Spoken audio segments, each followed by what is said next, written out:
And what sucks when it comes to all of your like personal information, your online life, it's everywhere, man. They're looking to get you. And there's one scam that became so prominent in our area that a local news station had to look into it to tell you why what you think you're getting, you're not getting. What is it? You're hanging out in the break room. Watch just Classic Rock 96.5. WCMF just after 6:45. Big night tomorrow night. Big night. What do you mean big night? Yeah, it's an NFL draft. I forgot. We're going to find out. They don't bring it up much. Okay. You actually forgot, though. I did. Okay. The Bills could make our lives easy and pull a big move tomorrow. The Bills could stand pat, and you got to have some coffee ready to go for Friday morning. The Bills could have you wait until coffee time and then decide, you know what, we don't even want to pick tonight. Really? We'll get into it just after 6:45 here in the break room on CMF. Story on 10 NBC last night. There is a post that has been circulating on Instagram and on Facebook offering people free meals at Longhorn Steakhouse. That's a nice steakhouse. Yeah, it is. Get that tomahawk. In exchange for feedback. Okay. So the post, by the way, which has showed up, has nothing to do with Longhorn Steakhouse. It is a scam. Right. But whoever put this up stole a bunch of images from the Longhorn Steakhouse website, so it looks legitimate. Okay. And it says, if you comment on the post, you will get 2 free meals with drinks. Damn, that's a deal. Today, April 24th. And you can only say it's a deal at Longhorn like that. You have to say, damn. That's a deal. So the way this works, Tom, is after you comment to get your free meal, someone from the page reaches out to you. And they ask you to fill out a form so you can get your free stuff. So I just got to give them some information. Yeah. Pretty standard stuff. And on that form, they ask you for all kinds of personal information. Okay. And then they may ask you to click on a link to fill out a survey. Okay. And when you're done handing them your personal information, here comes the meat. When you click on the link, it can infect your phone or computer with malware. So not only do they have an ability to open up credit cards and things like that in your name, they now have all of your like passwords and things. And all your information. You got it. But do I still get my steak? That I don't know. Okay. I don't think they got that far. That's the genius of this. It's not until you're in too deep that people realize they got. Okay. And at that point, it's too late. Yeah. And the reason this scam works so well, I don't know about you guys, but I'm willing to give up a hell of a lot to get a free meal at a Longhorn Steakhouse. Oh, yeah. Have you had those rolls with the cinnamon butter on them? You said they're like unreal. Right? I cut my hand open at a Longhorn Steakhouse because I was too quick with the knife trying to cut it open. That's a true story. That's too much to put on a T-shirt. Well, no, I cut my hand open at the Longhorn. I cut my hand for them biscuits. Those steaks look so goddamn good when in those ads. Oh my god! You know how I feel about eating local and everything, right? It's the home of melted butter. It's so good because they pour it over everything. It's just, and like they got them baked sweet potatoes. Oh yeah. Oh. This is the perfect amount of reward to make you think what you're doing is above board. To spend a little extra time. Exactly. And Kimmy, it's enough where you want it, but not enough where it seems ridiculous. Because if they offered you $1,000 to fill out a survey, you know right away that's a scam. I want no part of it. If they asked you to fill out a form for a chance to win dinner at Longhorn Steakhouse, well, that's not guaranteed. It's not worth my time. But this, Tommy, it makes sense why Longhorn wants my feedback in exchange for a meal. It's expensive enough where I will willingly overlook some things for the chance at a steak and some rolls, but not expensive enough where you wouldn't think a business would offer this because this has been offered from some It's buy one, get one, basically, because if I get that free steak, I'm going to take my wife. She's going to eat. Oh, no, 2 free meals, buddy. Oh, at the same time? The deal is 2 free meals at the same time. Oh, damn. So that's a free date night. And drinks. I'm going to load her up with beef, and then I'm going to load her up with daddy beef. No. No, it says so in the deal right there. I filled it up. It says daddy beef? It says daddy beef. Daddy beef, and now they have your... Daddy beef. It actually says daddy beef may not be included in certain states in Hawaii and Alaska. And now you've been scammed because daddy beef is his password for all of his banking information. I mean, like, I don't care what the restaurant is. Any chain restaurant, I think I would be falling for this. Nice sit-down chain. Yeah. Those sit-down chains are nice. Well, I just think in general... Whenever it comes, like, if you know how sometimes, like, you'll visit a website and it'll say automatic 25% off if you give your email address. Yeah. I never do that. Okay, but 25% off isn't enough for me to want to give my email address. Yeah, but I think like the second, even if I thought this was going to be a deal, the second like survey shows up, I'm out. Okay, no, but like if it's completely free, if it like, okay, let me go. Look, I'll go this small. But I would also think, because I'm so cynical on those kind of things, like there's going to be some weird. Even if it's legit, you can only use it between the hours of 1 and 2 o'clock, and you can't use it. You must also purchase third meal. You know what I mean? And no daddy beef I would always included. think there's some kind of catch with that free. Here's the difference. Here's why you and I are so in on this, and Kimmy's not. All right. Kimmy's never been hungry. That's true. Kimmy's never been a hungry She girl. looks hungry, but she's never been hungry. And And by the way, we're talking hungry. Yeah. Not like I'm ready to go eat. Yep. I'm talking about there's no food in your future. I don't know where my next meal Yes. is coming from. Yes. Because Kimmy, Yeah. if I'll go this small. Mm-hmm. If somebody said, fill out this survey and I will give you a coupon for a free Auntie Anne's pretzel, my brain is so wired to, I got to get that.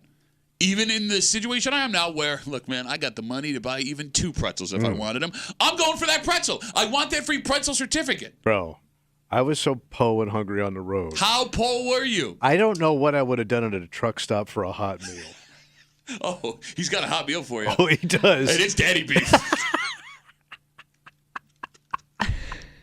I get going into it with that mentality, but we also know so many people that just do stuff for free because it's free. Okay. You know what I mean? That was my old man. And those are the people I don't understand. But here's the thing. You say you don't understand it, and I'm kind of with you, right? It takes a lot of time. Again, we're talking about this scam. They did a story on it on 10 NBC. It's been showing up in our area on social media a ton. It looks like it's a post from Longhorn Steakhouse. They say all you have to do is comment on this post on Facebook or Instagram. You get 2 free meals and drinks, and it was supposed to be for today, April 24th. However, once you comment, they send you a form like, hey, fill this out so we can send you a certificate. It takes all of your information, like private information, and then they send you a link asking you to fill out like a survey or something. That then infects your phone or computer with malware, and they got you. And Yeah, guess it's all what? over. You don't even get any food. What? You don't even get it. I'm with you, Kimmy. Those people that fill out all that stuff to try and get free things. Like they spend, it's like they do it Hours. once a day. Yeah. But those people also get a ton of free They do stuff. hit, and it pisses me off. I mean, I'm not going to No, do you're it. right. You're No. right. I do know people that like just constantly feel like and they'll tell you about it too. Oh, of course. Right? Like your wife is kind of one of those people. Oh, yeah. Your wife saves a fortune clipping coupons and stuff? She saves everything. Knows every deal, like that Marshall stuff and at HomeSense and all that. She's got all those coupons lined up and ready to go. And doesn't everybody have a friend in their life, at least someone they know on social media, where like you'll get on Instagram and you'll see like you're tagged in a post and you're like, what the hell is this? And they just use Tag a friend. Yeah, tag a friend. Well, Chance to win a vacation. free carpet cleaning for a year. Now they got my information. I fell for that one. Wait, what do you mean? So somebody sent me, the guy comes to the house and cleans the carpets, right? And then they try to sell you on the machine. Yes. And the machine's like, are you kidding me, man? Yeah. So I just said, nah, but I got a couple people for No, you. you I just didn't. passed it on down the line. Wait, yeah. what That's a not dick falling you are. for anything. That's just being a dick. Well, I fell for it, and then I was like, I just wanted him out of the house. I said, I got to give the kid a win here. So I gave him like 7 names at the station. I had them all right there. And like the thing that sucks about this the most is every once in a while, something that sounds like this is actually real. Right. You know what I Right. mean? Like Yeah. they'll do a news story like, oh, today at Longhorn Steakhouse, 50 people got free meals because they Well, it's like that participated. free donut day, the free pizza day. Yeah. Yeah. No, but like you sit here and talk about how good free is and how they have free cheesecake day at Cheesy Eddie's every year. I'm not a cheesecake guy. But And you now- make fun of people who go out of their way to get a piece of cheesecake. I do. Because Why? it's a puny ass. That cheesecake, when they show it to you, are you kidding me, man? You waited an hour for that? I mean, how much cheesecake can you eat in one sitting, anyways? As a fat boy? Yeah, a lot of I could do pretty heavy. damage on a cheesecake. And they got Alright. those cookies where it's like the soft cream in the middle. It's like the oatmeal on top. It's a good cookie. But the point I'm making is you Yes. can't sit here and be like, yeah, man, no, I get it. I didn't know where my next meal was coming from. I'll take all free. And then, free cheesecake, you a bitch. Well, I mean, I used to not fall for, but like drink specials back in the day when they were out of control, Oh, like yeah. before they said we can't do this anymore. 2 for 1s. Those were great because those were legit. What? Put that on a t-shirt. Yeah, they were giving you 2 drinks for the price of one. I told you there was this one bar. It was every day, all night, 2 for 1. Yeah, but that's different because you were going to drink there regardless. But- you just happened to be there for the special. Here's the special. You got both drinks at the same time. They poured What? They handed you 2 drinks at a time, so you didn't. Because sometimes when you go to those places, good luck getting that second drink because the place is slammed. Yeah. You got both drinks up front. Nice. How was that? Get my glow on. No, but how is that even fun? Because now I'm going to slam the What? first How's that drink not to fun? No, like, I mean, if I'm literally looking at 2 cocktails. I'm just picturing you like double 2 cocktails. fisting 2 frozen margaritas. Two cocktails is like staring into the face of bartender Jesus. No, if I get 2 beers, one of those beers is getting warm unless I Because slam you're a the beer nerd. Beer nerd. I'm drinking regular cocktails like adults. You're gonna waste 2 for 1 on a beer. Did you just say I'm drinking regular Drinking 2 cocktails like an adult? like It's an like adult. Yeah. double fisted because I got one for free. Because I don't consider beer and wine drinking. What are you, Russian? Okay. It was only like 10 years ago that that beer became like an alcoholic beverage in Russia. That's a really good Google I know, that. because it doesn't really count. Okay, it does count. It's suds. Well, look, maybe tomorrow night you're going to have a beer, a real mad drink, while you're sitting back watching the NFL draft. Oh, yeah. First of all, great news. There's someone super cool and handsome you can hang out with and watch it. Oh, you're bringing your brother? We'll tell you. I said handsome. We'll tell you who that is. But, Bro, at least he has a full face. oh no, he's got 2 faces. Like 2 full faces. So does his brother. If you're a Bills fan, you can make the argument, one, Yeah. that this is the most anticipated draft for the Bills since Josh Allen showed up. Well, they got to go find a Diggs. And That's what everybody's waiting on. Well, that's just it. Go get your Diggs. Everyone's anticipating that's going to happen, but Tommy, there's no guarantee that that's So going if to they happen. don't take it in the first round, they're screwed. Oh my All the good God. guys are going to be gone. Oh my God, oh my God, oh my God. We'll get into that and how, man wave, how you say if they don't take him in the first round, there's no guarantee the Bills even take a first-round pick tomorrow night. Jesus Christ. Make a first-round pick, and we'll get into all of it. What is Why sound they even you go sound in like you're there? in an asteroid movie. Oh my God. Why they even go to this? They're not going to pick. We'll get into it next to the break room on 96.5 WCMF.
The NFL draft is tomorrow night. Ooh, feel the excitement brewing. It's a draft that Bills fans haven't been this excited for since they drafted Josh Allen. Is that a fair statement? Okay, well, they need to do some work here, right? People They feel hold a plug. as you what your mom's going to be there. As you hear what Tommy is saying, he is emphasizing. Some people think they know exactly what the Bills are going to do. Mm-hmm. But the fact is, anything can happen. And if you want to be bright-eyed and bushy-tailed come Friday morning, you better hope the Bills move from where they are scheduled on Thursday. Okay. You're hanging out in the break room. Rochester's Classic Rock 96.5. WCMF, just after 7 o'clock, there is a man who had a big-time job for a federal agency. Oh, boy. Who is in some serious trouble this morning. So I guess he was messing. Oh, bro, he was messing. And we touched on this story like a year ago. There are more details now. Because if you found out your boss was doing this at your workplace, you would have a couple decisions to make. And we'll get into it just after 7 o'clock here in the break room on CMF. By the way, our live stream cameras are back up. Our engineer, Derek, coming through big time. He's the man. So you can check it out, Odyssey app, WCMF.com, YouTube and Twitch. The break room, WCMF on YouTube and Twitch, brought to you by our good friends at Three Heads Brewing. Three Heads Brewing, Derek's the man. Mm-hmm. The NFL draft kicks off Thursday night in Detroit. You can come watch it with me at the Bill Gray's Tap Room in Chili. Oh, boy. I'll be there from 7 to 9, $12 wings, a dozen wings for $12, $3 Jenny Light pints, and they have prizes to give away, too. They got good prizes. Yeah. Mad good prizes. Mad good, ladies and gentlemen. USC quarterback Caleb Williams has already been pretty much drafted by the Bears at number 1. Okay. And after that, it's total chaos. Nobody has any idea what's going to happen. And, Tommy, that goes extra for the Buffalo Bills. Tommy, the Bills expert that you are, if you had to predict what position they are taking in the first round tomorrow night, you would guess? You need a Diggs, a wide receiver. Right? Okay. So you're telling me they got to move up to get one. Well, I mean, look, I will break down. It's not what I'm telling you. It's not what I'm telling you. That's what I've been hearing in the never break said room. that. Everybody's No, saying Diggsy. Kimmy, would you agree that wide receiver is what's happening with the Bills It tomorrow seems to be like their number one priority. Whether it's through the draft or trading for one. But Okay. yeah, I would say that's a need. But isn't there a lot of good young wide receivers in this draft? Yes, it's supposed to be the heaviest wide receivers But draft. you got to move, baby. But the question is where that wide receiver would come. So there are 3 guys who are in the tippy top of the wide receiver class this year. Marvin Harrison Jr., who's the son of Marvin Harrison, Hall of Famer. Rome Odunze out of Washington, and Malik Neighbors out of LSU. 3 blue chippers. However, all 3 of those guys will be gone maybe in the top 10, most definitely by the top 15. And if the Bills want one of them, they'll have to jump from where they sit at 28. Now, Tommy, it's not out of the question that could happen. Yeah. But it would take a major trade, and that might be more than general manager Brandon Beane and Sean McDermott want to give up. So does he have anything to give up? Well, yeah, he's got draft picks They from have this year, what? next year. He's got plenty of stuff. 10, I think, in this year's draft. Did I see that? Yeah, but there are a lot of them are later picks. Right. If you give up the picks, you can go get your guy, which is great.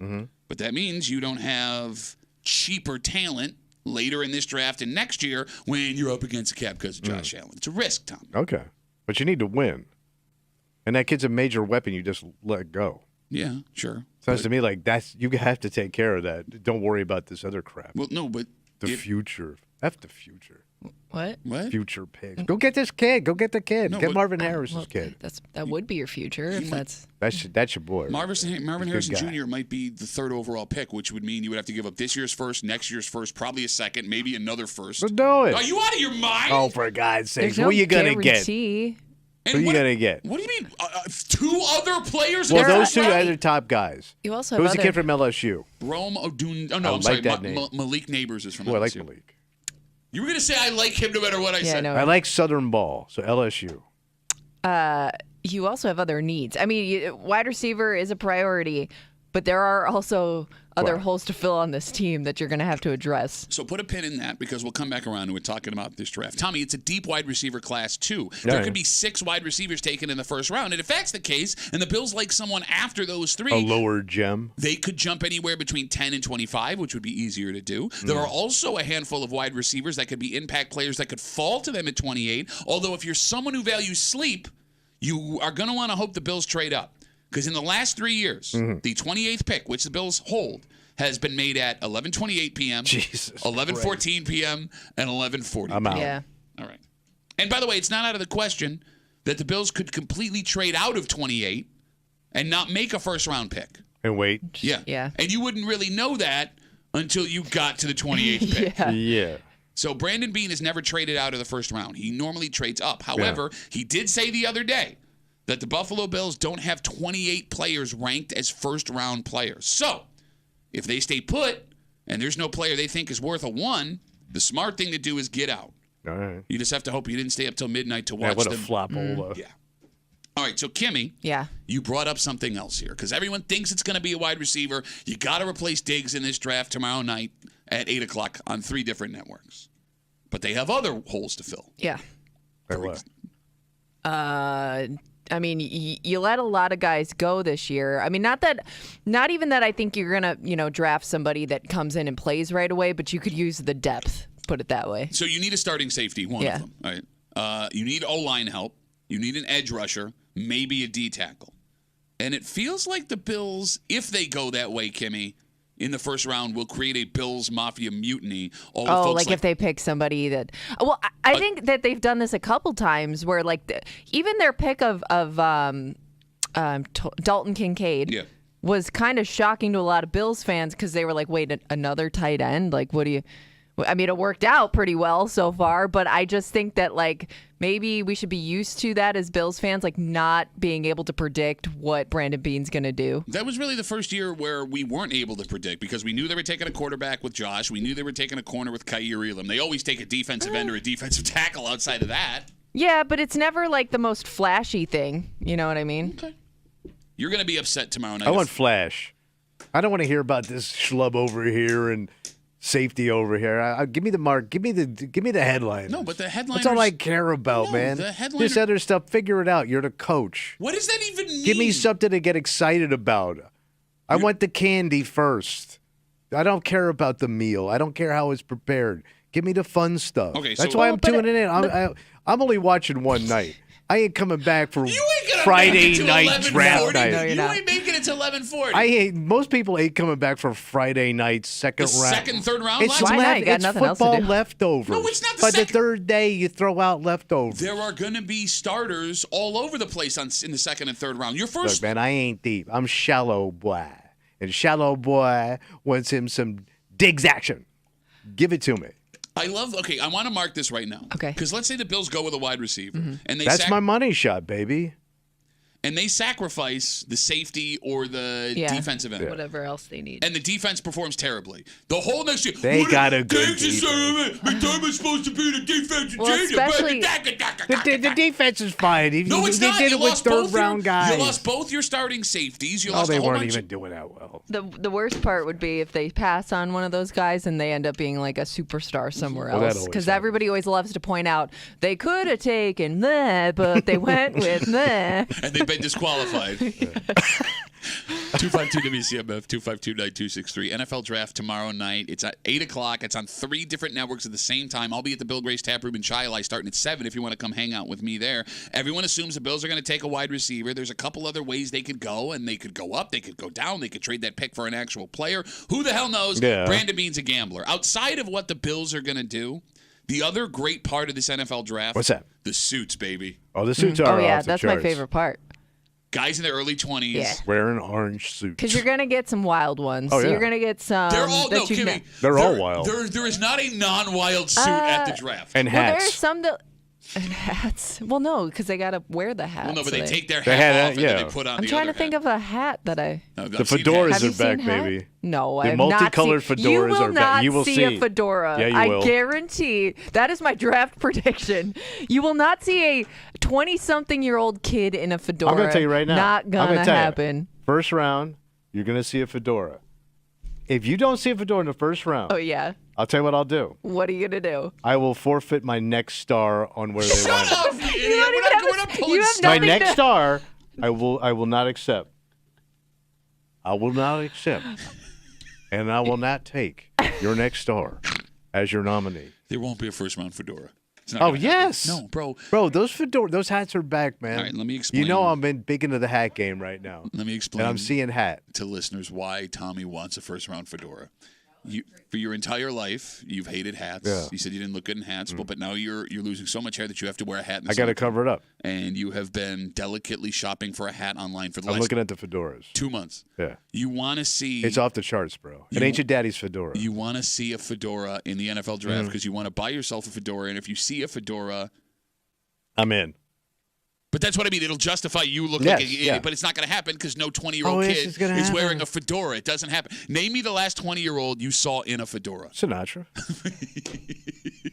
252 WCMF 252-9263. Now, we are lucky that we have our Bills expert, Tommy, here to explain to us what he thinks the Bills are going to do. You said you want the flash. You want the candy. Everybody wants the candy. Listen, this is if they don't make this fun, it's a boring event. It's a business meeting. But that's what it is in the first place. So you got to give me the juice, no, they're not baby. going to pick somebody to entertain you. And you said anybody outside the first round doesn't matter. They're leftovers. You need to get an impact player like Stephon Diggs. Yeah. Okay, let's talk to Larry. He's on CMF. Hey, Larry, what's up, buddy? Morning, guys. Hey. So, yes, I'm a diehard Bills fan. I want a speedy receiver in the first round. But, Tommy, you got to realize, when Minnesota drafted Diggs, he was drafted in the 5th round.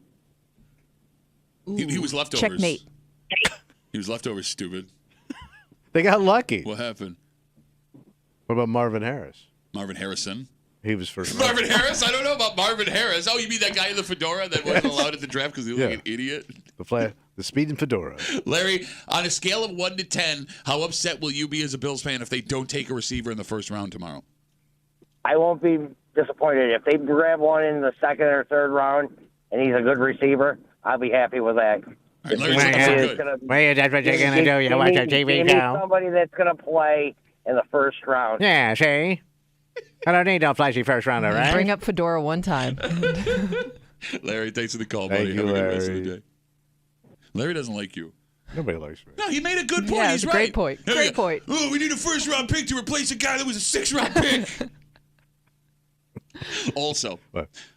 outside of the suits and the lack of fedoras I'm looking forward to tomorrow night, a few years ago, the NFL went with this new every top player gets a suite backstage with their family and friends. Oh, okay. You guys have seen this, So right? they go back and they're just hanging. Yeah, and every suite has a camera.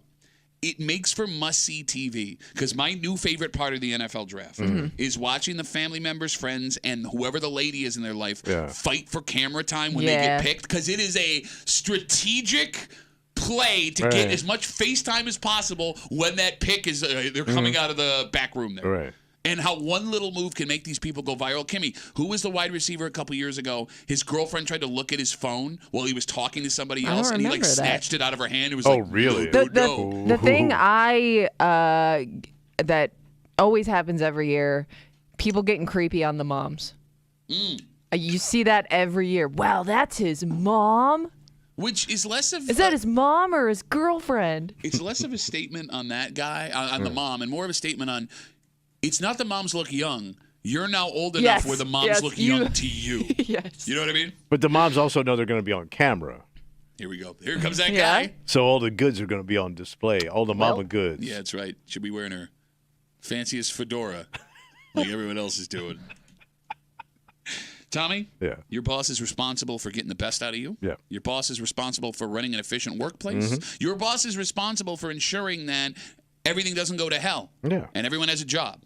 So if you were to find out your boss was doing this on company property, you should say something.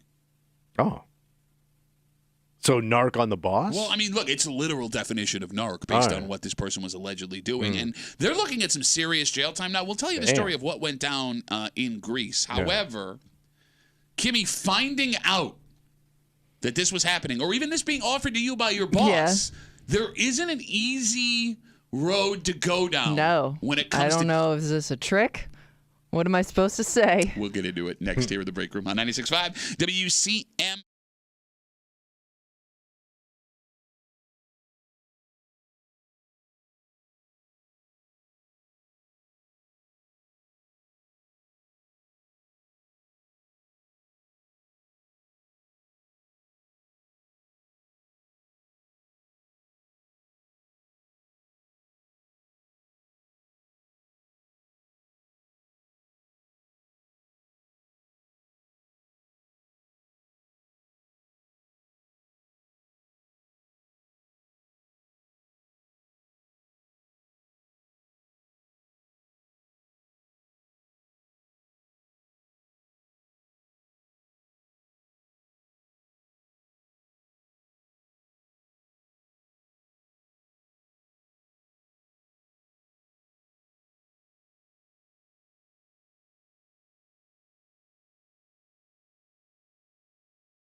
The person you work for is in charge of making sure the place runs right. Yeah, buttoned up. Getting the most out of their employees. Like you said, it buttoned up.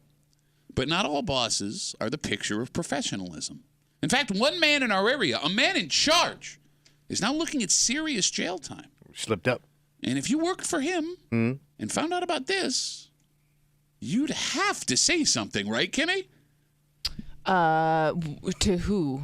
You're hanging out in the break room. Rochester's Classic Rock 96.5 WCMF. Just after 7:25, 7:30. There was a story we told you like a week ago about counterfeit goods coming into Rochester. It was a month ago, excuse me. Yeah. Turns out that problem, if you see it as a problem, is getting bigger. Yeah. Oh. Like way bigger. Yeah. And when we had this discussion initially, Kimmy, we talked about how women were most likely the ones buying Yeah, stuff. there were specific products that we talked about, Yep. and we could wrap our heads around that. Now that we know what's coming in, maybe it's not the ladies that are paying for fake stuff. It's really. We'll get into it just after 7:30 here in the break room on CMF. A former manager of the post office in Greece has come clean after facing some serious allegations. Oh, what do you do? The 55-year-old man pleaded guilty this week, 54, excuse me, to using his position at the post office to deal cocaine. Wow. You're kidding me. Wow! I did not think coke. Wow! Story on 13 Web details how it went down. Between 2018 and 2022, the post office boss would take packages containing drugs out of the mail, bring them into his private office, then return the empty packages back where he found them to begin with. He would then take the drugs home and distribute them to different people. What is not totally clear in this story, Kimmy, is if the packages were sent specifically full of drugs for him. Yeah, like is this something he knew was coming, or did he just happen to Stumble figure upon out drugs. How what would he was do in that? them? It sounds like he knew what he was doing. Okay, based on that. But it doesn't say that, so I guess But it sounds it's like, left- to me, like this was a system. No, I get it, and that would be the most logical, but Yeah. you can't do a story with, sounds like to me it was. Because did he do it more than once? Between 2018 and 2022, unless he was taking his sweet-ass time. All right. 4 years on one All right. package. Yes, no, Man, what a side hustle, though. that's not really a side. Uber's a side hustle. No, but I mean, This it's is a felony. But it's a felony, high-end side hustle. Because nobody really got. Everybody got their mail. That's your concern? Well, Like, he we wasn't- think. he I don't wasn't- know where Everyone the- got their mail like way faster too. Go, go, go, go, go, go, go. Yeah, I mean, they were just using the post office to commit drug crimes. Yes, but they it were wasn't using- affecting your They mail. were using a federal agency to commit drug felony offenses. Right, so I'm kind of fine with that. Yeah, that's cool. In May of 2022, a search in the man's home uncovered around 700 grams of cocaine, around 40 guns, and 19,000 rounds of ammo. Man, this brother was living a life. Police also That was say, just in his Lamborghini. Police also say they grabbed pot from his vehicle that he planned to take home and sell. He's as smoking pot. Come on, man. well. As of right now, all of the allegations we just told you Or cool. are a business plan. Yeah. Right. So he was making money doing Oh, this. yeah. The final accusation, however, story on 13 Wham says on 3 occasions in March and April of 2022, he gave cocaine to a coworker That's a bonus, buddy. who then snorted it off his desk in front of him at the post office. All right. Doing lines in the post office. The only lines you ever want to see in the post office. By the way, if they advertised you could do coke off your boss's desk at the post office, you might get more applicants. Oh, absolutely. Just saying. This man who pleaded guilty, the 54-year-old former post office manager, will be sentenced in August. He is looking at a minimum of 5 years in prison. Yeah. Yeah. Wow. Wow. Wow. All right, I'm going to start with Kimmy. Yeah. Because I already know your answer based on how No, you've you reacted. don't. And the phone number is 252-WCMF. Kimmy, would a boss doing drugs on the job bother you?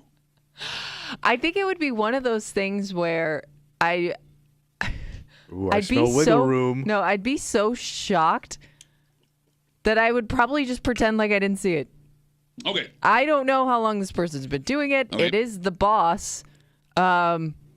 I don't know if other people know, so I'm just gonna stay out of it. So you're not saying a I'm word? closing the door, backing out, and just continuing on with my job. I'm That's not why saying she's anything. cool, Kimmy. Before you say something, I would like to point this out. Okay. This person is in charge of you, Yeah. of your well-being at work. That person not doing their job the right way could put everyone else's safety Absolutely. and job in jeopardy. Yeah. With all that being said, Tommy, Would a boss doing drugs on the job bother you? Not the dealing of drugs, just the doing of of drugs. Because in this drugs. story, the 54-year-old man gave drugs to a coworker who then snorted it off his desk. Would I be concerned? Yes. No. Why? It's none of my business. No, it is actually, because they're in charge of your business. But I don't think it's going to affect their business. I mean, first of all, radio and drugs. Please. Yeah. And look These classic rock stations were built on a foundation of blow. And look how well things are going around here right now. Kimmy Yeah, just got because you know electrocuted. why? Because they took blow out of the business. Bro, The is day that what it Ronald was? Reagan took blow out of the business What was are you when doing? classic rock went downhill. Are you doing another American Yes. Pie?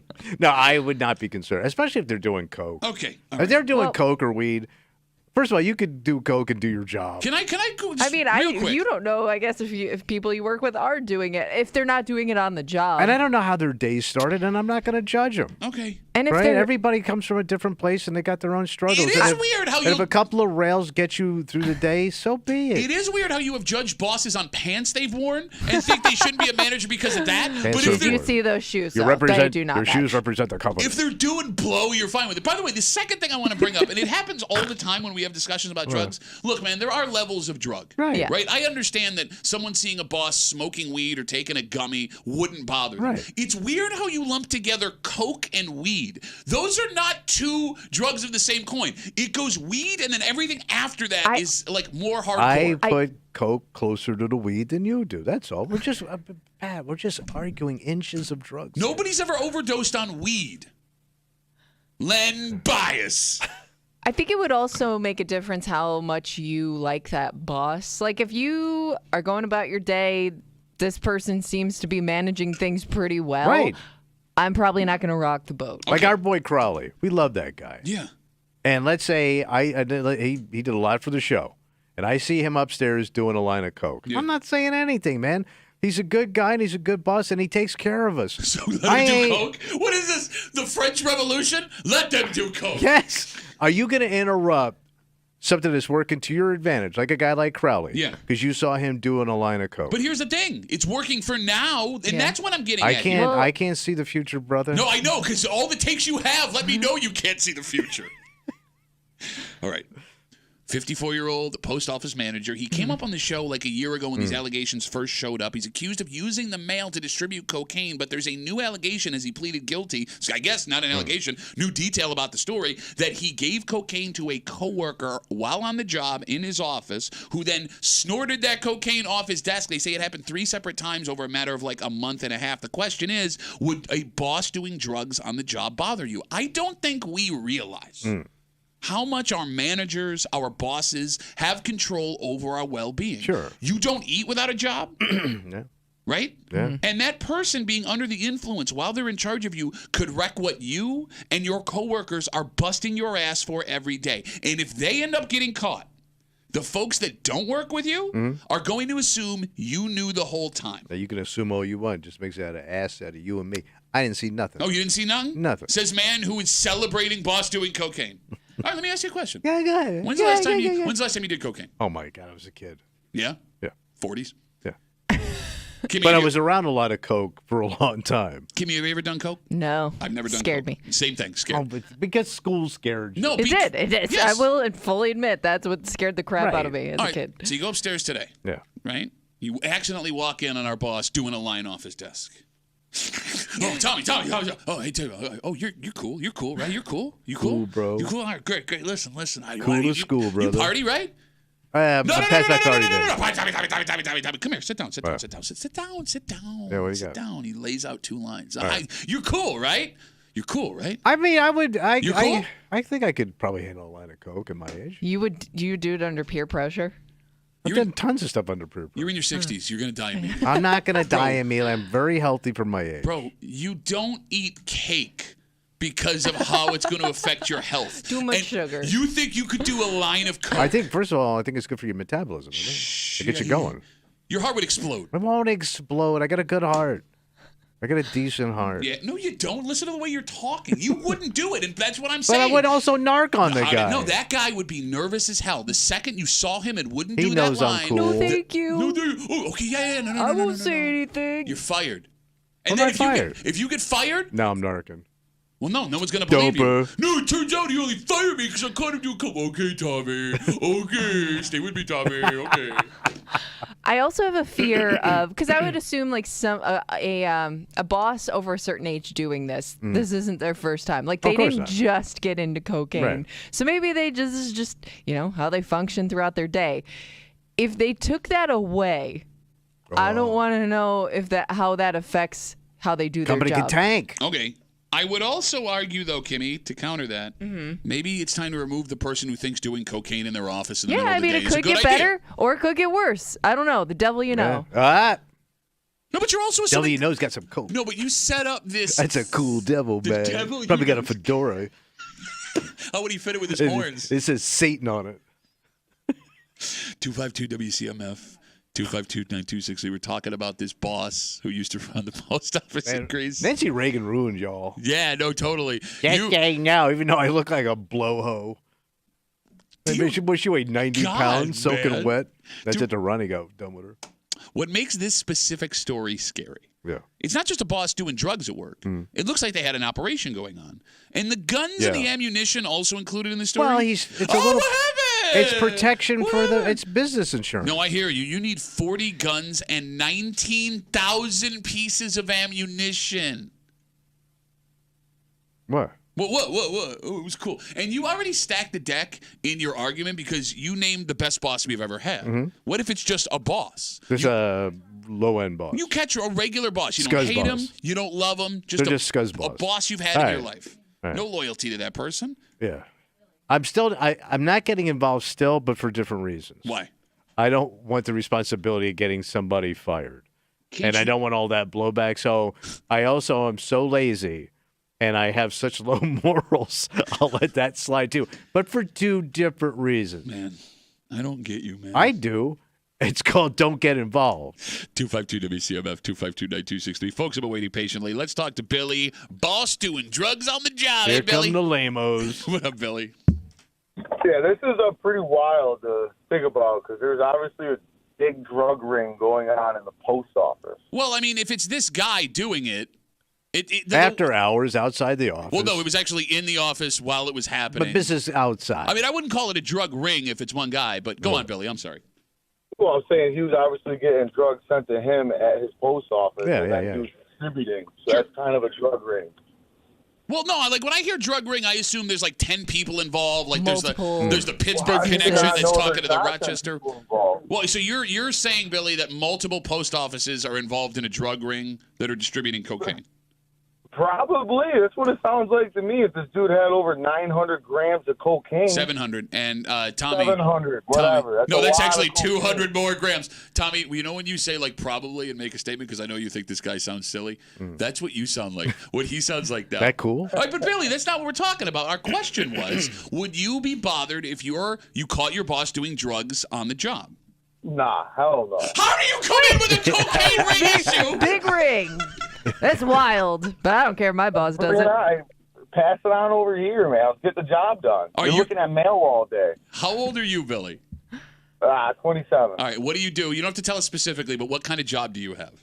I'm in the construction field. Okay, if you walked in on your boss doing lines of coke and he Knowing offered he's you about one, to go operate some good call. heavy machinery. It says don't operate heavy machinery under these things. It never says cocaine. Focus. He's focused, man. He's focused. That Little crane is jittery. swinging that ball around like 1,000 miles an hour.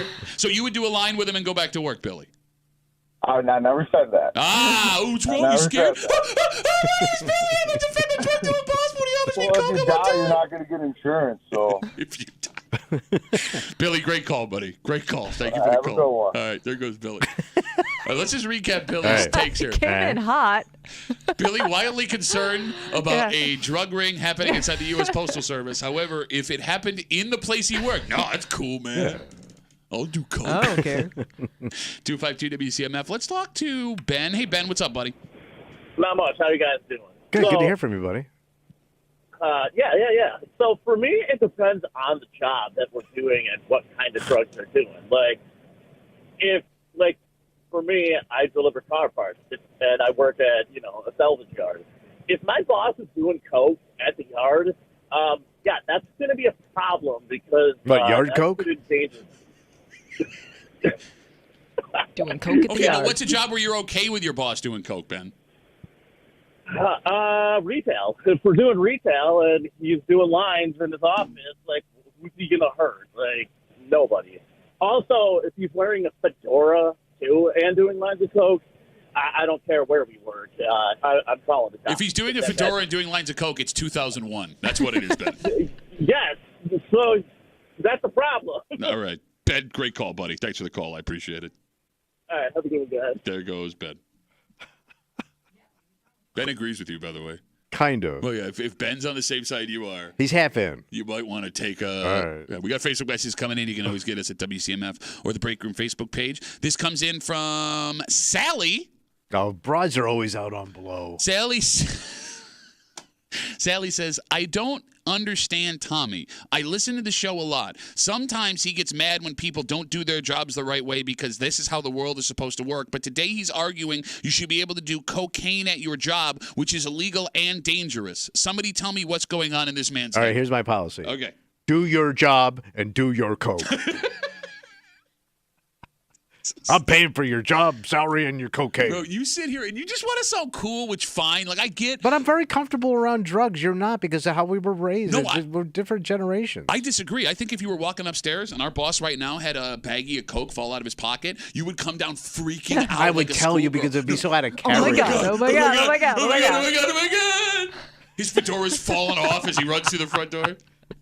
Let's take one more call again. We're talking about 252 WCMF. This 54-year-old man, he was working as a manager at the post office in Greece between 2018 and 2022. He pleaded guilty to taking packages containing drugs out of the mail. He would then take them to his private office, empty the packages, return them. He would take the drugs home, distribute them to different people. Police also say, well, he admitted to, according to the story on 13 Wham, an incident over between March and April of 2022 where he gave on 3 separate occasions cocaine to a coworker who then snorted it off his desk in front of him.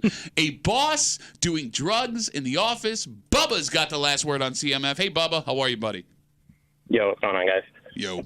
So field experience with this, I had a boss who would constantly hit a one-hitter, but he'd also do bumps throughout his whole day. Wait, Dude had multiple DUIs. He's Didn't have a smoking job, weed or didn't have a and... license. Wait, hold on. Stop. Just so the folks that aren't into drug culture understand. He was doing quick hits of marijuana and also quick hits of cocaine throughout the day at the same time. So when did you produce the Weeze show? What year was that? Was I on the show? Okay, so you said I don't know. You said he had multiple DUIs and no driver's license. Correct, yeah. So we drive him around all of our job sites. We worked in construction. Well, we never did anything about it because, he's paying our paychecks. Well, long story short, it ended up with him going on a police chase all the way from, I think it was like Buffalo area, all the way down into Pennsylvania. Was he at least hitting the clients along the way? No, he did it on his own, a drug rage thing, burnt his house down, left, and tried getting insurance money, and now I think he's like 15 years in jail. Wow. Man, that's like a Netflix series. Bro, it sounds like every one of your relatives, Tommy. Yes. Including the arson. Well, okay, I do have a question. Did you consider him a good boss? He was a great boss when he wasn't Crazy? He had to be bumped up to be nice. Other than that, he was a grumpy SOB. So then he wasn't a good boss, Bubba. Under the influence, he was. Yeah. Better living He through was chemistry. hired more than he was sober. That sounds like a lot of fun till it went bad. That's everything, you idiot. Bubba, thank you for the call, buddy. I really appreciate it. Yeah, have a good guy. All right, take care. Damn. Man. What a ride. But also, you can't say, who saw that coming?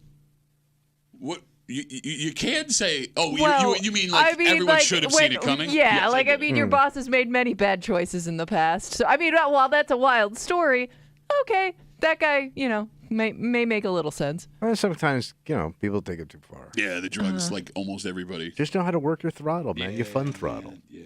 Let's take a break. We go from talking about designer drugs to fake designer merchandise. And the ladies eat that stuff up, buddy. Well, that's what we thought, because when we saw this story last month, one, it's way bigger now than it was a month ago. And two, we now have details as to what was coming into the Port of Rochester. Why the Port of Rochester has become like this counterfeit place. It's a hotbed. Yeah, it kind of seems that way. However, our initial statement that you made, Tommy. The ladies like them purses. Might be off because now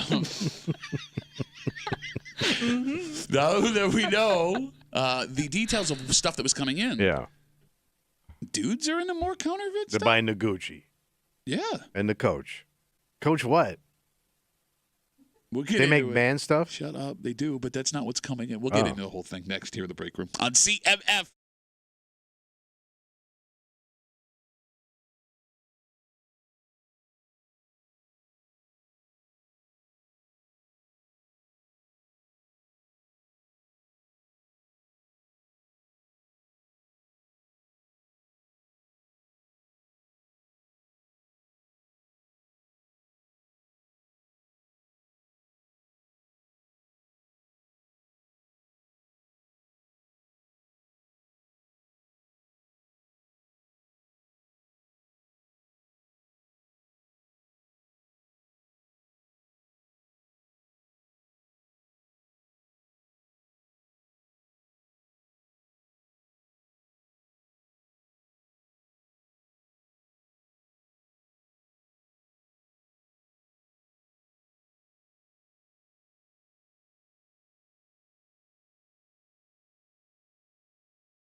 the problem's getting worse, Tommy. What happened? Well, that is if you see this as a problem. Because there are those, Tommy Muley, who see this as a victimless crime, even though he'll judge you if he finds out you're wearing or using this stuff that they confiscated.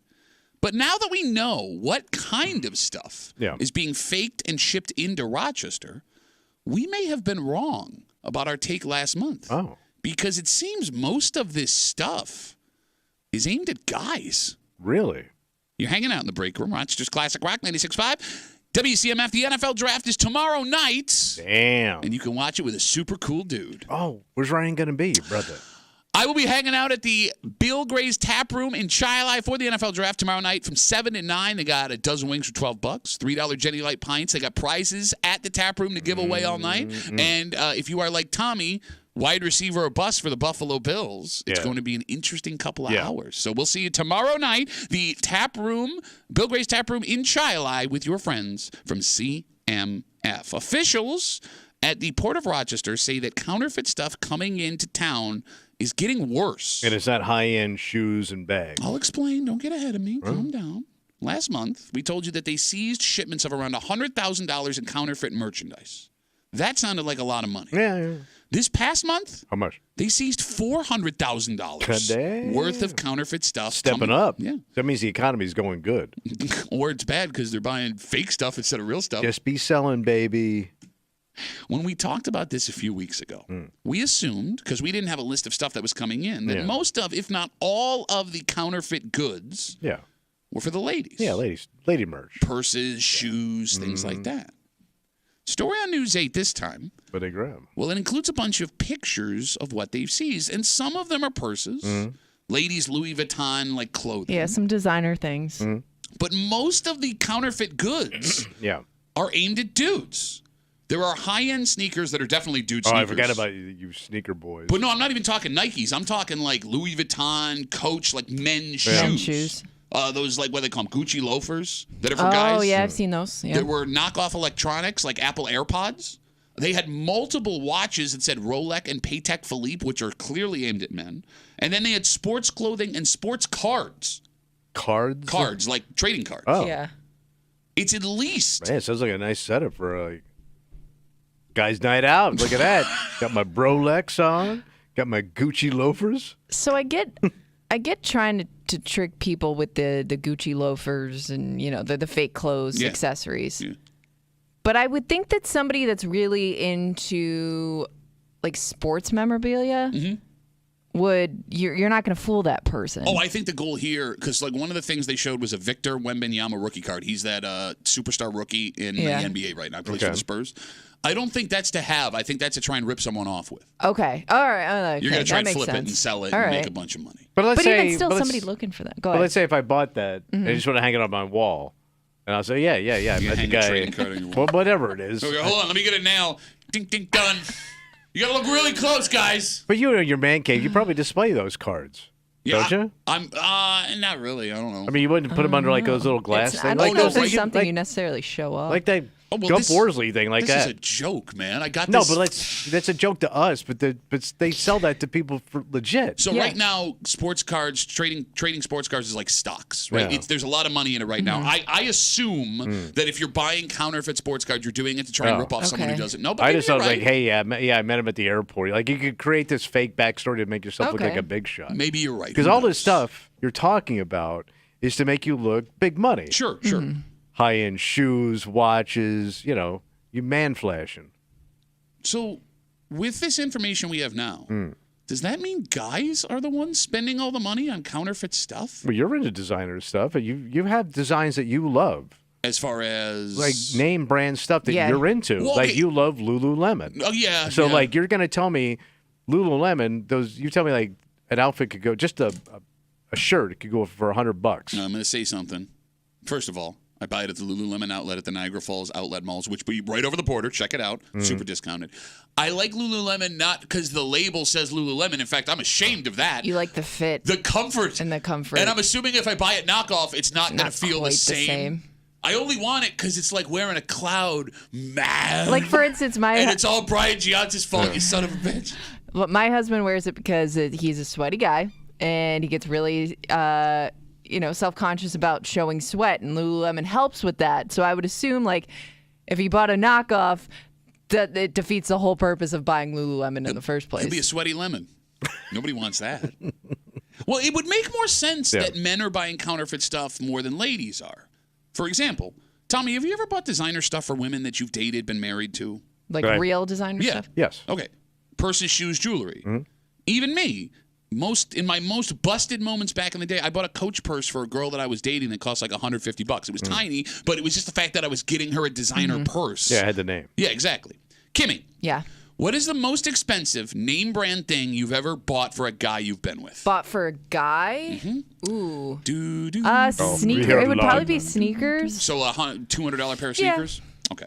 Apple Watch, actually. I got my husband an Apple Watch. Okay, all right. But that's your husband. You've been with him for a while. And that's what I'm getting at here. Yeah. If a lady wants to flash, she can ask for Christmas or birthday, for an anniversary, for something designer. And odds are that there is a man in her life at a certain point in her life. A fool. Yes, that will go out of his way to spend more money than he should on that real designer thing. Yeah. If a dude wants to flash, you're on your own, bud. Yes, you are. She ain't buying it for you, and you cannot argue that. Is there a woman listening that has ever bought? A woman. I know women that would buy like a designer label for their significant others. You don't have to. Well, I think it's more like she wants to dress him. Oh. You know what I mean? All right. Because there's no reason. You don't. What's your motivation, man? I know why we're doing it. Well, what are you getting out of it? You mean women buying it for their men? I'm saying, hey, we buy because we're trying to get something. Yeah. What are you doing it for? Well, I don't know. I mean, like Kimmy said, it would only be to like class up your boyfriend. All right, that's it. Yeah.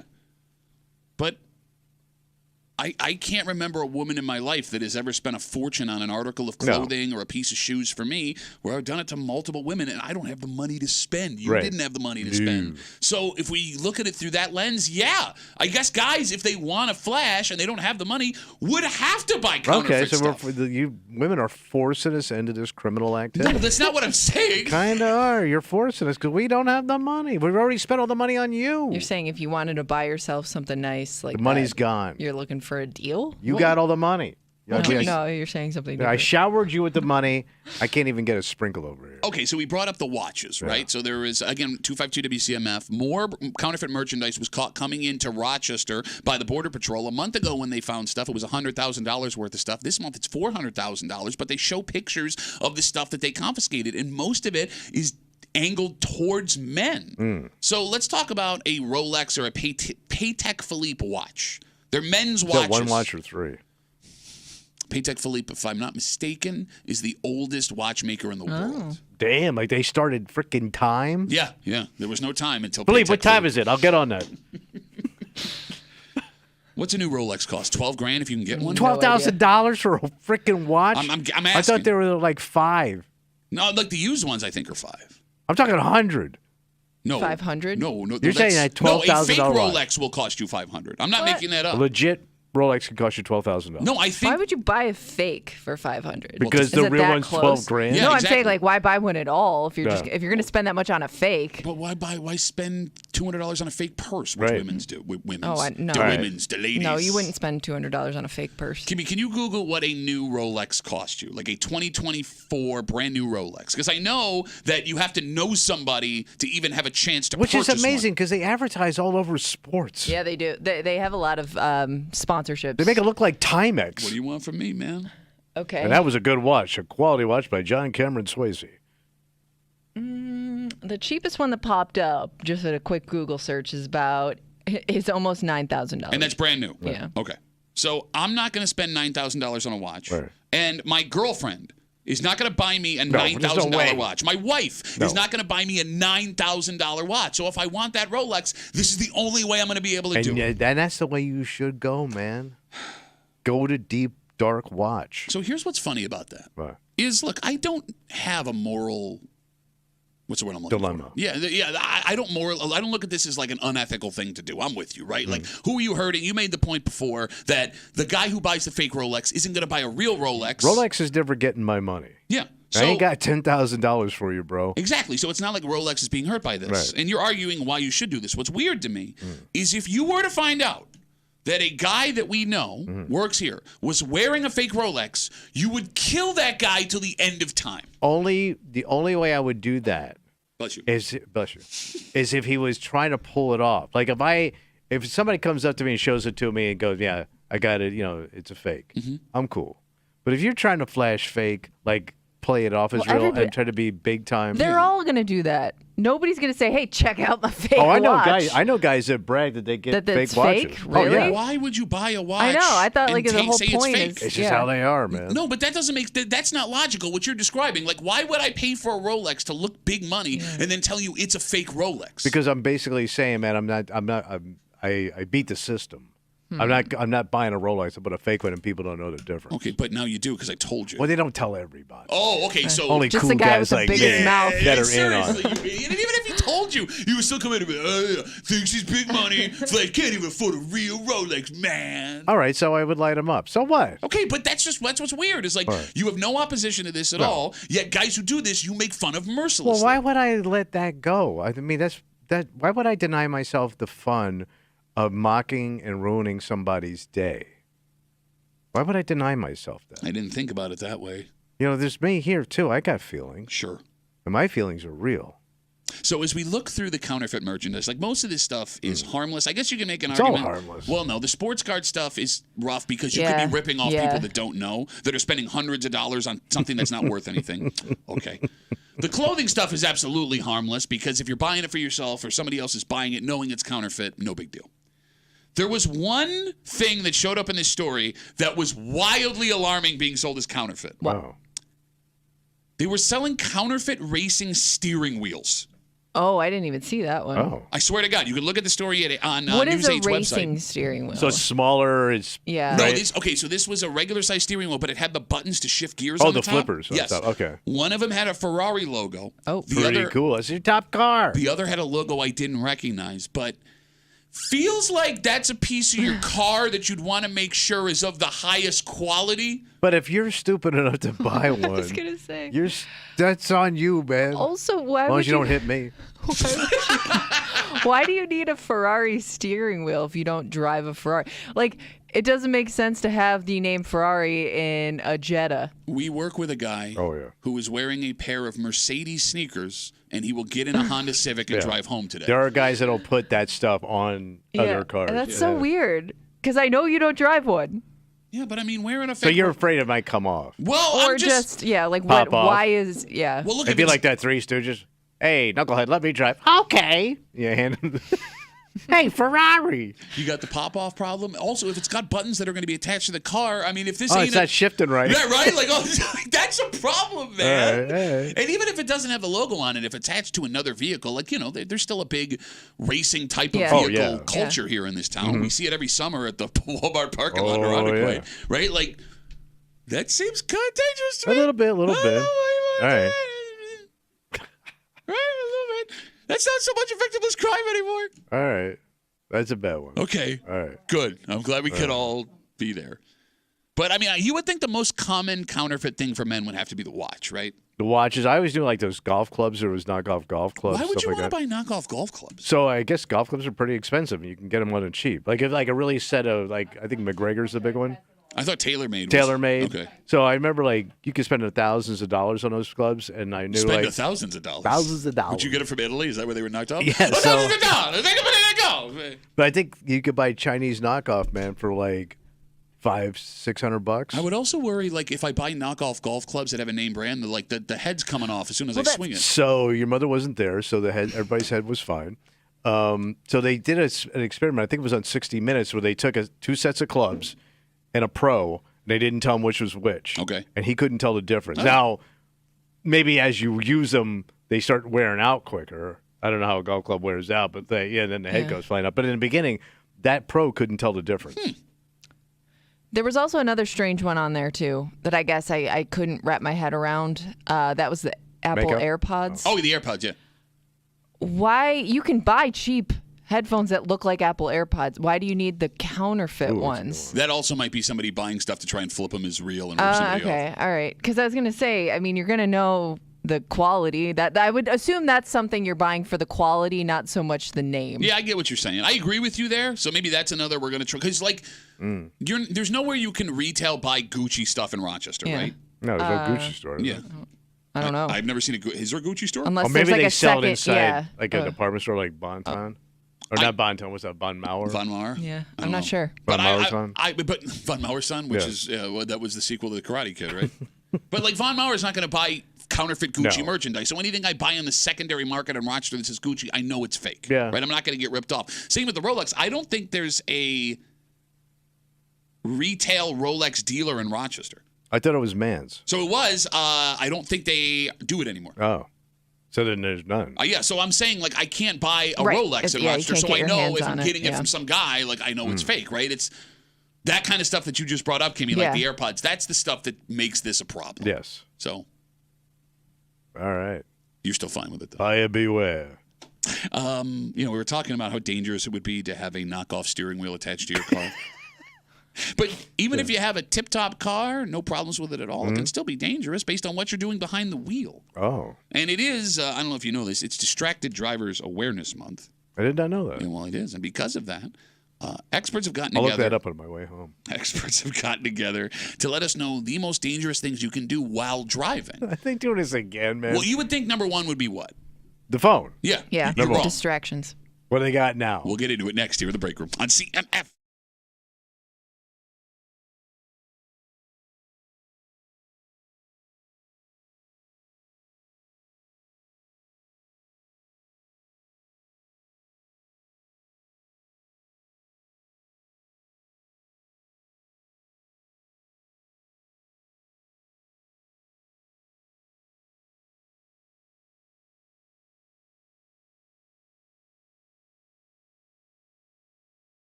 This is the most dangerous thing you can do while driving, and every one of us do it every single day. Oh.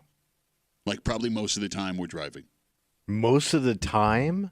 You're hanging out in the break room. Rochester's Classic Rock 96.5. WCMF just after 8 o'clock. It's Wednesday. You know what that means? Oh, we're going to get a little hate going on. Hate Mail of the Week coming at you. A man who doesn't want to see any information about fish.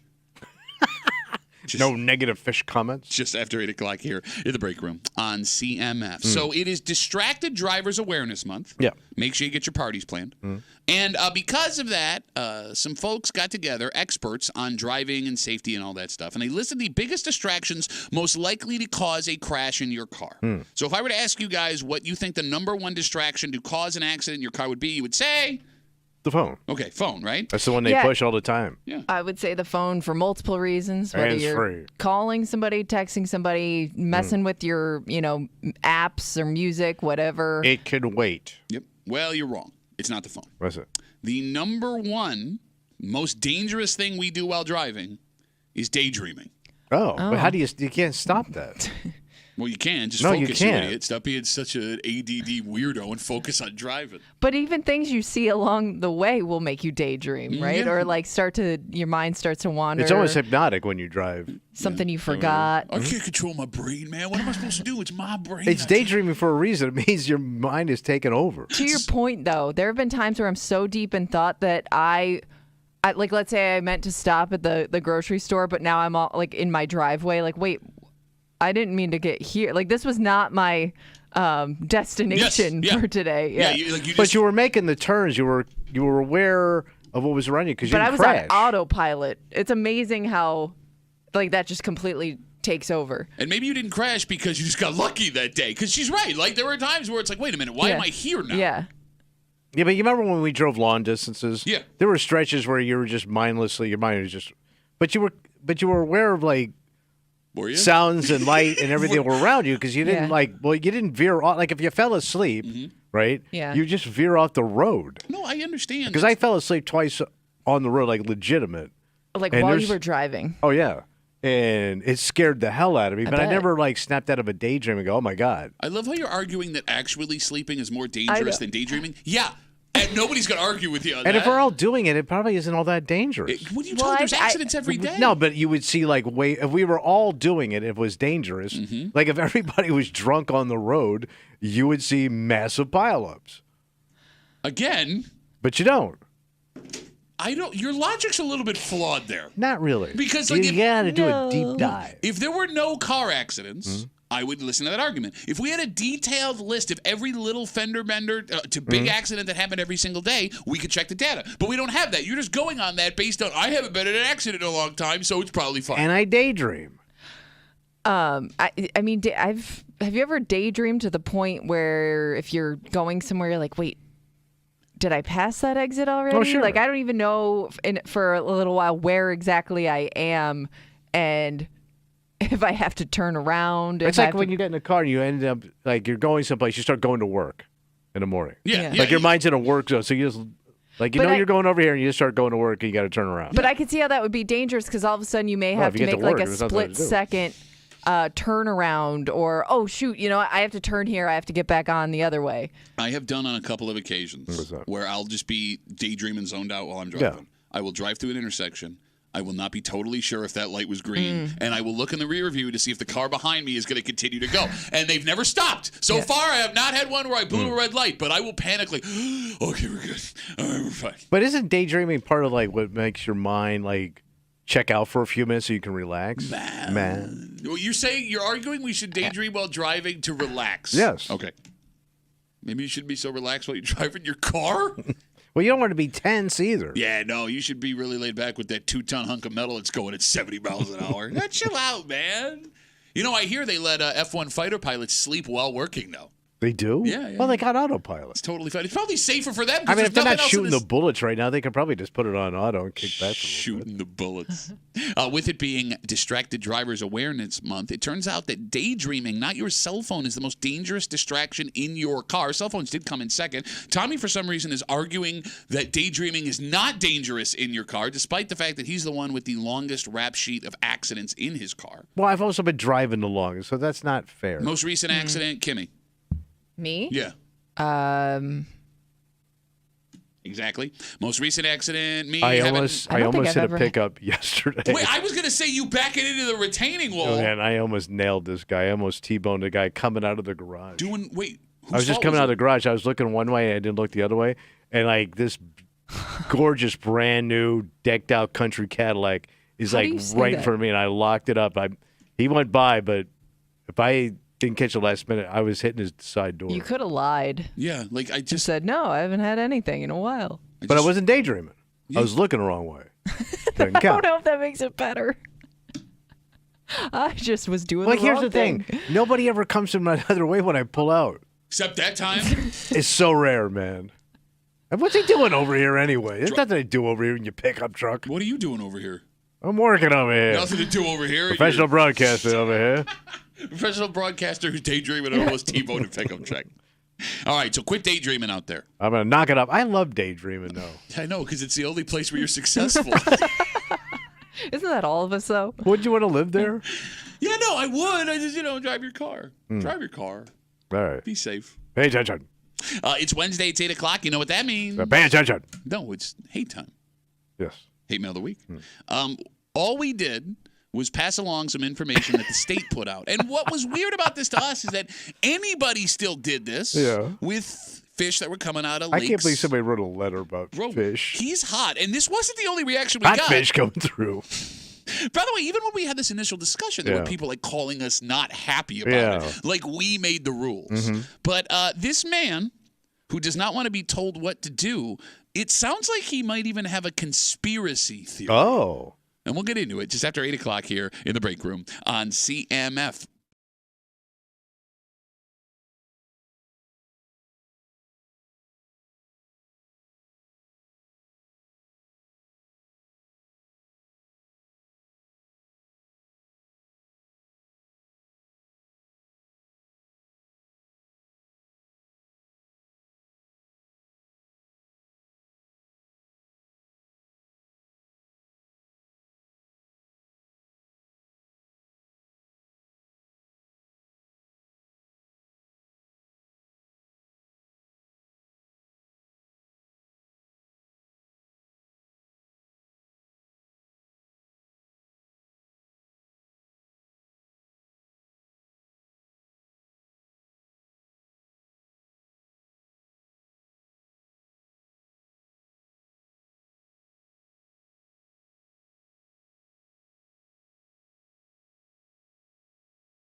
The information we had in the beginning that we gave you was just to make sure that folks were staying safe. In fact, when we found out people were eating these at all, we in the room were surprised. Yeah. But it turns out there are folks listening that won't let the government tell them where they can and can't get their food, no matter how dangerous it could end up being. It's Wednesday. It's 8 o'clock. It's time for Hate Mail of the Week. You're hanging out in the break room, Rochester's Classic Rock 96.5, WCMF. And about 2 weeks ago, we shared with you some information from the state of New York. It was called the fish chart. And long story short. Thank God we got one of them. Well, it is valuable information. Mom, where's the fish chart? I got some wigglers. Wait, your mom was there? So. Why would I be eating Well, my he was own? calling his mom. No. She's a wiggler. She's a wiggler. But I'd be incestuously eating my own fish. I just assumed that every other guy had done it. So that only happens in the South, where guys eat their fish moms. Where you and your mom grew up. Anyway. Long story short, the fish chart is how much fish the New York State DEC says it's okay to catch and eat from freshwater lakes in New York. Recommended amount. Before you die. Well, that's just it. Yes. Apparently, there's a safe amount you can eat. For example, they say that you can eat 4 largemouth bass under a certain weight a month and be totally safe out of freshwater lakes. However, it changes based on fish. You can't eat more than 1 catfish a month. Because they own the bottom. You got it. Where all the poo live. And whatever fish you're into, it's on the chart, and it'll show you from like top to bottom what's safe, what's not, all this stuff. But that wasn't what was interesting with us. What you found most shocking, Tommy, with this fish chart was that there's a fish chart and there's like a level of what I can eat. That people were eating fish out of the lakes. Oh, that, yeah. I always thought guys just fished, fished and threw them back. Yeah, but just based on what's been put into these lakes over the past 200 years. But we talked to a lot of people in that break, and they said, no, we'll eat fish. We also got a lot of response afterwards from angry people, furious people about the fish chart. Yeah. They do know that we didn't make the fish chart. We simply shared the fish chart. Yeah. But one letter we got is here to tell us, I don't care what the state says I can and I can't do with the fish I caught with my God-given fish talents. Actual physical letters sent through the mail telling us we suck, yelling about fish. Sit back and enjoy today's Hate Mail of the Week. The state tells me what guns I'm allowed to have. They tell me what I have to pay them in taxes. And now they think they're going to tell me how many fish I can eat from the lakes that I fish on. I don't think so, New York. I'm going to catch and eat whatever I want, whenever I want. And I'd like to see someone try to stop me. Ooh. Who's worried about pollution anymore? How long has it been since we saw big businesses dumping things into the water? It's been like 30 years. The waters and the fish are fine now. And how are you going to catch me, New York? Are you going to come to my house and count the fish that I'm eating? I'll just say I'm mounting them. This feels suspicious, like the state wants to keep something quiet, under wraps, or hoard the fish for themselves for some reason. And if you want to follow the leaders, so be it. But I won't be told... I won't be told what I can and can't eat. Sincerely, Dan. Danny Fish. Dynamite read by Danny Tinder. Dynamite. Okay. First off, don't tread on my fish. That's right. Second off, it's my fish. Based on the way this letter was written by Dan, I think there was some confusion as to what the story was and what Dan heard. And nobody's preventing you from doing this. Yes. The fish chart is recommendations from the you state. can eat all you want. You got it, right? They were put there so people were aware of what could be in the fish. The state is not enforcing how much fish you can eat. Yeah. How would they enforce? They couldn't. Right? Yeah. Like the idea that Dan would think that the state would knock on his door to make sure he's not eating 5 largemouth bass on a Friday night. You got it. But the bigger bitch that Danny Boy here has. What is that? Quote, who's worried about pollution anymore? How long has it been since we've seen big businesses dumping things into the water? It's been 30 years. The waters and fish are fine now. Is he right? No. Well, okay, but you also don't know anything. I don't want to know how much at the bottom of that lake is there silver from Kodak, farm runoff, and dead redcoats from the 1700s that are still laying down at the bottom of that lake. Right, you're fine with the redcoats. Those things they've been dissolved for years and years. But you know what I'm saying? I don't know that some of that stuff ever goes away. Okay, this is the second time you've brought up silver today. Because I knew Kodak was like the biggest buyer of silver in the world at one point. Okay, yeah, my grandmother actually worked removing the silver from the film back in the day, and she died of a terribly rare cancer when I was like 8. Wow. So there's that. All right. Happy Happy Wednesday, everybody. Thank you for your service, madam. Okay, so you don't think there's been enough time passed where I you don't feel think there is. comfortable? I think some of the stuff that they put in there probably just stays there forever. Okay, but I don't know the answer. I mean, to there's that. a reason why they shut down places like Love Canal and Chernobyl forever. Well, they just go, it's never going away in your lifetime. Well, hold on, but that's nuclear. That's different than what we're dealing with here. Maybe I don't know. You also said they had a reactor over there. Where did that water go? That's a good question. There was a secret reactor that the U.S. government did not know about, nuclear reactor that Kodak owned. And there's a reactor on the lake. Where does that water go? I don't know. I don't I don't know. Okay, I guess the wrong question is he right? Because the science folks say, hey, the fish here still have some issues. Fissues, if you will. Yeah. Look, as long as there's people, there's pollution. We make pollution. Man. My ass makes pollution. Man. My ass and my wiener are huge polluters. Every day I make me some pollution. Bro, it's not the same thing. There's Tommy pollution. You're peeing out silver? Natural pollution. No, but I eat things that probably are not good. Okay. And then it gets into the water system. Well, I guess same as my poo. Look, you don't go in the water, so you don't have to worry about No, it. but my poo goes into the water system. Oh, I see what you're saying. And then the fish eat my poo. I guess what is alarming to me after reading Dan's letter is Dan's letter sounds dumb. Mm-hmm. Dan sounds like a dumb, angry person. And Dan, I mean that with all due respect. Yeah. I do. However, I don't know enough about this where I can be like, here's why you're stupid. And neither do you. And that's maybe a problem. Because like when I flush the toilet, I know that the water goes to the treatment facility. Right. After that, I don't know where it goes. Okay, so they treat it and then they release it, right? Well, no. Do we drink that or does that go into the lake? So where does the poo go where does all the poo go that they extract from the water? That's what I'm asking. Where does that go? I don't know. Like well, we're it sitting stays here. on the planet. Well, no, so it's sitting somewhere. But every poo that's ever been pooed stays on the planet. Right. Where's all that hanging out?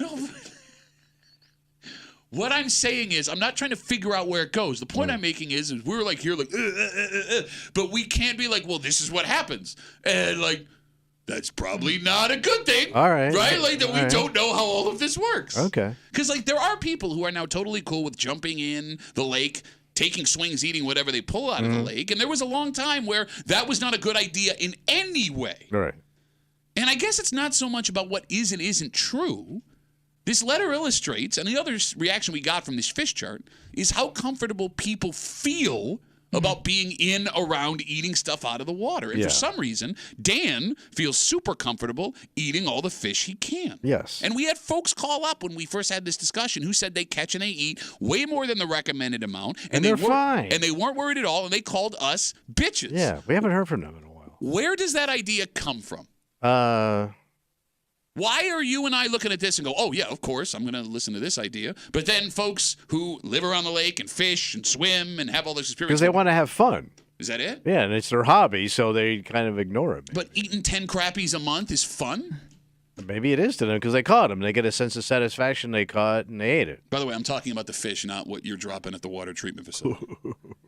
252-WCMF, 252-9263, hate mail of the week. Dan writes us after our fish chart discussion that he's not going to let the state of New York tell him how many fish he can eat. I think he misunderstood. I also think there's some confusion based on phone calls I'm getting and tweets. This isn't the state telling you how many fish, when you can catch fish and how many you can catch. Yes. We're talking about this chart that they put out that was a recommended amount of fish that you should consume from freshwater lakes in New York State. That's what this is. And even Dan sounded confused when he wrote us the letter. Maybe you go back and listen to it before you write us a letter. It's on WCMF.com, all the stuff that we do. Let's talk to Frank. Hey, Frankie, what's up, buddy? Hey, babes, how are you doing, guys? Good, baby boy. What you got? You got to be real careful what you eat out of there. Water goes west to east on these Great Lakes. From Superior, Huron, Michigan, Erie, and Ontario. This sounds like a song they taught us in elementary school. We're the bottom of the bunch. Now I'll sit out on my beach up here, and God, you can find needles on that beach. You can find. Wait, you live on Needle Beach?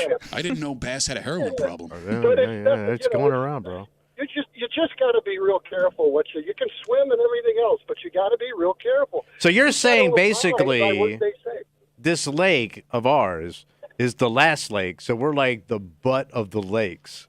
because all the other lakes crap they all flow. So you have into- 4 other lakes of pollution that flow through Lake Ontario and then out into the ocean. Can't you see it's just a lake of pollution? This is the lake I thought they we canceled that live. tour. Oh, they did, yeah. Lake of pollution? Yeah, he drank out of the lake.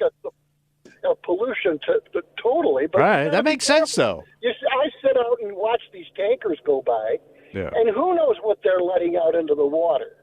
You know, I mean, it's not really not that good. So you should abide by that. All right, Frank, real quick question before I let you go. Are you comfortable eating a largemouth bass for dinner that you catch out of the lake?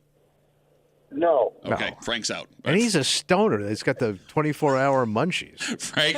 No, I don't. I would, it's not. No. Now, it's out in Orleans County. It's the brown trout and salmon capital of the state. I mean, you can catch a lot of fish. I probably would eat 1 or 2 of them. Okay. But other than that, no, I'm not going to eat anything out of there. I'm going to enjoy it, get in and out of the water. Wait, Frank, you like trout? You just got to be, you don't have to scale. Why didn't you tell me you like trout? Why? What's going on? I just got into the game and fishing game. Wait, you got into the The game and fishing game? No kidding. The Yeah, I got a Department little of Redundancy kiosk. Department? I just sucked it up. It's called Uncle Tommy's Trouser Trout. Frank, Yeah, and by the way, all you can eat, no mercury, no needles. Frank, thanks for the call, buddy. Have a good rest of the day. There goes Frank. 252-WCMF, 252-9263. Hate mail of the week. Dan writes us saying he's not going to let the state tell him how much fish he's allowed to eat out of the lake. I see you guys on hold. Sit tight. What's weird about this whole thing? Yeah. How locals treat the lakes around here versus how tourists treat the lakes around here. Because Lake Ontario, Canandaigua Lake, the Finger Lakes, they become big business. Oh, yeah. Right? For You don't example, want to scare people away. one of the best lakeside resorts in the country, the Lake House, sits on the shores of Canandaigua Lake. And people from around the world, including big-time celebrities, will spend time sitting on that water, on the docks, going out on boats, taking in the scene. They don't know the history of this place. Yeah, and don't let it out. We should keep this quiet. And the people who have property on Canandaigua Lake, Lake high Ontario, enders. the Bay, I mean, that's big money. Oh, yeah. To live on the water, It's a privilege. where you can only eat 2 to 4 fish a month, that's status. And lakefront property has only really been a status symbol the last 30, 40 years in Rochester. Right? It wasn't all that long ago that a cabin on Canandaigua Lake was affordable. Kimmy, your mom bought a cabin on a lake on a secretary's salary in her 20s. Yeah. Right? She did. Yep. What I'm getting at here is it sounds like Dan's logic. That's amazing. Is that not amazing? It was the most polite, condescending thing I've ever heard said about women. Even your mom. Even your secretary, pencil pushing. That's not what I'm saying. No way mama can afford a shack on a lake. That is not what I was saying. No, it wasn't, but it's kind of how it sounded. No, you Even did. your secretary mother in the 60s. No. Wasn't the 60s. Yeah, you dick. You're a dick. She's old. She's young and Doubling beautiful. down now. She's young and My beautiful. poor mother. The point I was making. My mother in her day. Name me an hourly job today. you could. Where you could afford lakefront Bro, property. And your it's gold. Okay, there you go. What I'm getting at here, you dick, is Dan, who wrote us this letter, based on his logic, even if it's wrong, is not unique logic. Yeah. Based on how many people are, what people are spending to be on the lake, live near the lake, spend time around the lake, they feel the same way. Like, it's fine. How bad could this be for me? What's the worst thing that could happen if I eat this fish? You got to live, baby. And it could be something as simple as a cultural difference, that there are lake people in this town and there are non-lake people. Yeah. And the three of us, we're non-lake people. We're not Lakers. No. But there are plenty of folks listening who grew up on the water, whose family had a Oh, they place. water ski and Different fish. lifestyle. Yeah.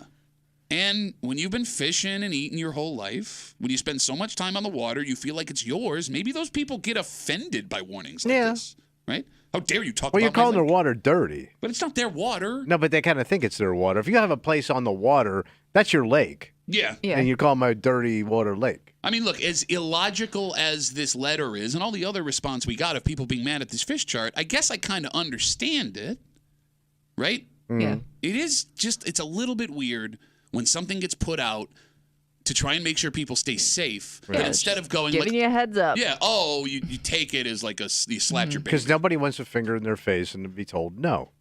Even if it's just a suggestion. Okay. They don't want to hear it. Even if you don't even eat the fish, some people get mad. Yeah. Yeah, no, you're right. You know?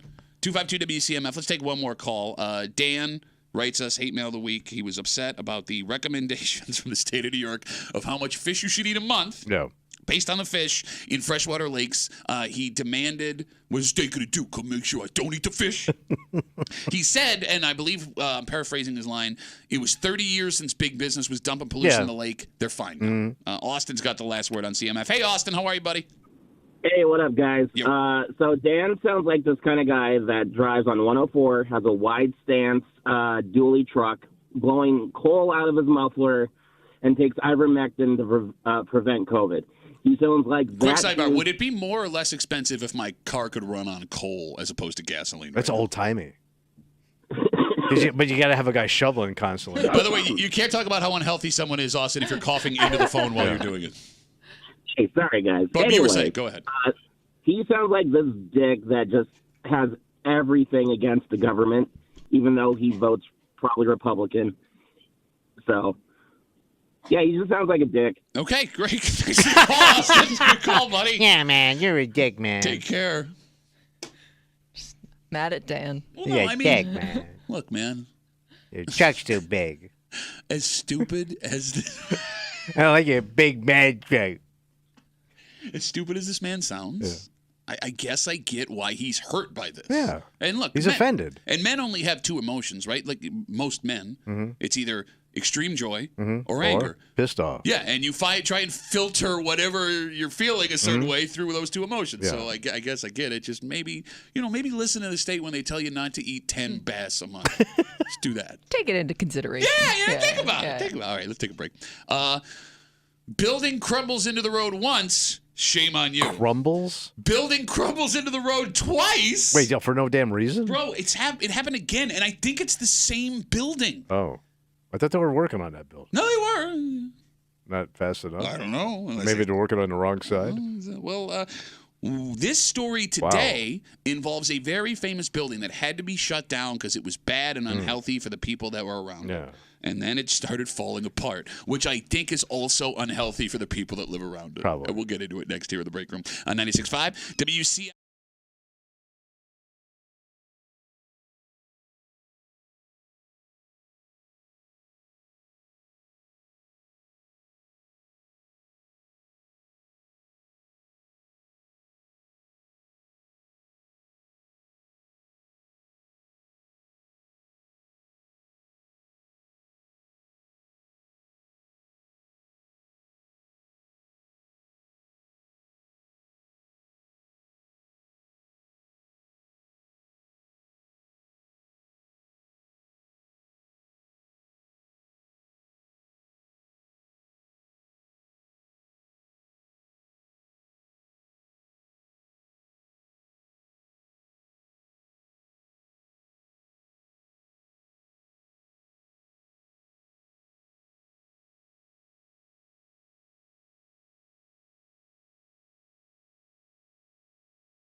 This shouldn't be a regular problem in downtown Rochester. Yeah. You understand traffic, right? How hard it is to park down there. That's a common city problem, right? So expensive. But a building falling on your head, you shouldn't have to worry. Yeah.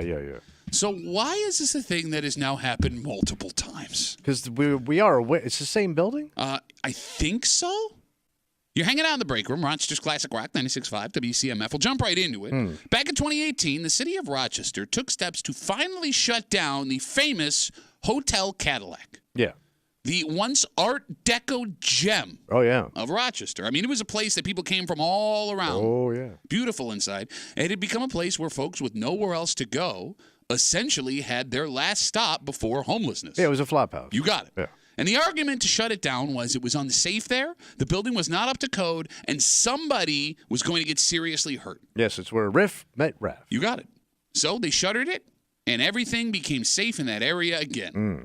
Until yesterday. Yeah, whatever. Elm Street downtown was closed after, and I quote, loose materials from the exterior of the former Hotel Cadillac and Richford building grew to become safety hazards to passing motorists and pedestrians. Okay. Or, as they say, the building's falling apart. Loose material. Yes. The city says the streets will remain closed along with the sidewalks in the area until the owners of the property take care of this. And here's the thing, Tommy. What's that? Here's the thing. Mistakes happen sometimes, right? Issues slip through the cracks. Oh, sure. Yeah. You don't know there's a problem with something until there is a problem. Yeah. Except we've seen this already. Because back in 2022, pieces of the Richford building, which sure seems like the same building we're talking about here. So those two buildings but they're next to each other? They're kinda? across the street from Yeah. it? Or I near don't- each Same other? hood. I thought it was like the same area. Yeah. It is. I think it is. Yeah. And again, if I'm wrong, 252 WCMF, Right. tell me, because I'm just going on. But they're based probably close to the same age. I'm going based on two stories written 4 years apart here, right? But back in 2022, that Richford building had so much debris falling from it, they had to shut down the streets. And Kimmy, it was a long time because there were businesses that were on that street that were shut down that like 2 weeks later they were doing stories. They're losing money. Right. It seems like, though, a problem that isn't a quick fix. So I guess It's a quick fix if you really want to fix it. It's called a wrecking ball. Right. Everything's and who's quick. on the hook Yeah. for it, I think, was also part of the problem. So let's talk about that in a second. But this is the second story in exactly 2 years, by the way. It was April of 2022, almost to the day, where the same building is in such bad shape, it is shutting down roads to keep people minding their own business from having brick fall on their heads. How the hell does this keep happening? Because I thought they could condemn a building and then get rid of it. That makes sense. Yeah. Because it's not being used for anything and it's a danger. I mean, the town of Victor just used eminent domain, like we talked about the other day, to take over the old Lord and Taylor building because they said that being empty was hurting the town of Victor. Right. And that wasn't falling on people's heads. No. But I guess now it's become which dangerous building do you take care of first? Because there are multiple that we've talked about throughout the last, decade? But are we so broke as a city we can't afford to take down the building? Oh, I don't think that's it. I think it has to do with somebody owns the building and doesn't But want you could say it's condemned. I don't know. I don't know what the process is to do that because even with the Lord and Taylor story we told you about, right? That building, it took them years to get There's to a the fight courts. between the two sides. Exactly. But it is interesting. It is a valid question. How many times pieces of your building have to fall to the street before someone can step in and be like, hey, guess what? Guys, hey guys. We're going to take this now. Not good. Not your building anymore. Yeah. Because two times seems like a good number. Yeah. Right? I mean, hell, one seems like a good number, but I guess everyone gets a mulligan. Yeah, but you're in the crumbling district. I mean, I think a fair policy What is that? for downtown Rochester from now on is you get one collapsing brick wall to the ground before city officials get to step in and be like, hey, what are we doing here? The strangest part about this story, though, What's that? what the city is trying to do downtown is being hurt by what's happening. Because these buildings are right around the corner from Parcel 5. Yeah. See at the 5. It's down the street from the Strong Museum of Play, which is becoming Yeah, it's right in the hub right Yeah, there. you got it. Martin Luther King Park, where you have concerts in the summer and Rock Holiday Village in the winter. They're doing great things down there. Right. Also, while you're down there, try and make sure this building doesn't fall Yeah, on avoid you. watch that where you street. walk. Right? Yeah. And if you're going between those places, you may have to walk down some of these areas where this building might be falling on your head. Like for all of the awesome things that are happening here, you think, like this is something you want to take care of, lickety split maybe. I don't know. Or at least put something up. Like, when you go to a construction site in New York City, and there's always like that overhang so nothing falls on your head. Yeah. How do you not even put that up? I know, that's a good point. That you would think like that at least is a temporary fix. It doesn't even have to be that extreme. How about comically oversized umbrellas in a bin? Okay. That you pick up while you start walking down Elm, and then you put back on another bin, much like the flags in Pittsford when you cross the street. All right. How about city just issues hard hats to everybody? Okay, Let's say visit Rochester. Well, no, because don't look up. We'd get a hate mail of the week saying you can't tell me to wear a hard hat while I'm walking down the city of Rochester. And by the way, buildings falling apart aren't the only issues that are facing downtown structures. Wait, what's going on now? Well, for example, the old Rochester Riverside Clarion Hotel. That was the first thing that came to my mind when we were talking about this. Yeah. Is that the old Holiday Inn? Yeah. For the older set. Mm-hmm. Has that been shuttered for 4 or 5 years now? I mean, what was it last year? We were talking about how people were lighting fires inside. Yeah, there were multiple fires that the fire department had to go take care of, which was a problem because there's no energy to the building, and it's like 10 stories? Yeah. Right? So you're climbing stairs, and the structure of the building is in question, so you don't want to be in there when the thing comes down. Can you Google when they shut down the Clarion Rochester Riverside Hotel? There have also been reports of squatters living in there. Oh, sure. And folks ripping valuables out of the rooms. It is right in the path of that new Rock the Riverway project that they're spending a bunch of money to do. Mm-hmm. It's also attached to the convention center, which Rochester... Well, yeah, it's got that little habit trail. Yes, and they sell that to people from out of town. It's like, hey, come have your stuff here. We're a great city. Also, don't look left. Don't use this tunnel. Like, when you get here, don't mind the boarded up windows literally across the street from the convention center. Yeah, it's very ugly. But it's been in that condition for years. Why is nothing being done about that? Again, like you said, it takes time, and you got to go through the proper channel, and you have to have the money to remove it. But are they going? Like if you take a building down, who pays for that? Like to haul all that crap out, to get a construction company or a demolition company to come in there, take it down and haul it all the way. It's got to be millions. I don't know. I mean, if I'm going to guess, and I'm basing this absolutely on nothing, so I will say that out loud. All right. It feels like this is an owner of the properties issue. But he ain't going to spend the money because he don't care. And they're just holding on to it. Yeah, he may not even live around here. They want to wait until the property gets to a certain amount of money before they sell it to something else. Because that Riverside, the Riverside Hotel, if I'm not mistaken, was supposed to be, wasn't that where they were going to knock it down and build the Arts Center. Yeah, exactly. Oh, I thought the Performing Arts Center was going to go in Parcel 5. It was. No, it was. And then they moved because Golisano said, digging it. No, they... Oh, you're right. I do remember seeing like the pictures of what it was supposed to look like. You got it. By the way, it closed in early 2020, it looks like. So it's been 4 years. Yeah. 4 years the place has been empty and nobody's touched it. You've had 3 St. Patrick's Day parades, not counting, COVID wasn't there. All of these events downtown that happen all the time, and there's just this giant empty hotel sitting there. Yeah. Ugly as hell. Not a good look, man. No. Not a good look. No. Can you Google who owns that building? Mm-hmm. Thank you. Much appreciated. 252 WCMF 252-9263. More pieces of building in downtown Rochester are falling onto the streets yesterday. The old Hotel Cadillac in the Richford building. City says that loose materials from the exterior have grown to become a safety hazard for passing motorists and pedestrians. They had to shut down streets and sidewalks. Back 2 years ago, the Richford building, which it sounds like is the same building, shut down Elm Street then for falling debris. And that street was shut down for a long time while they were trying to fix everything. Did you not?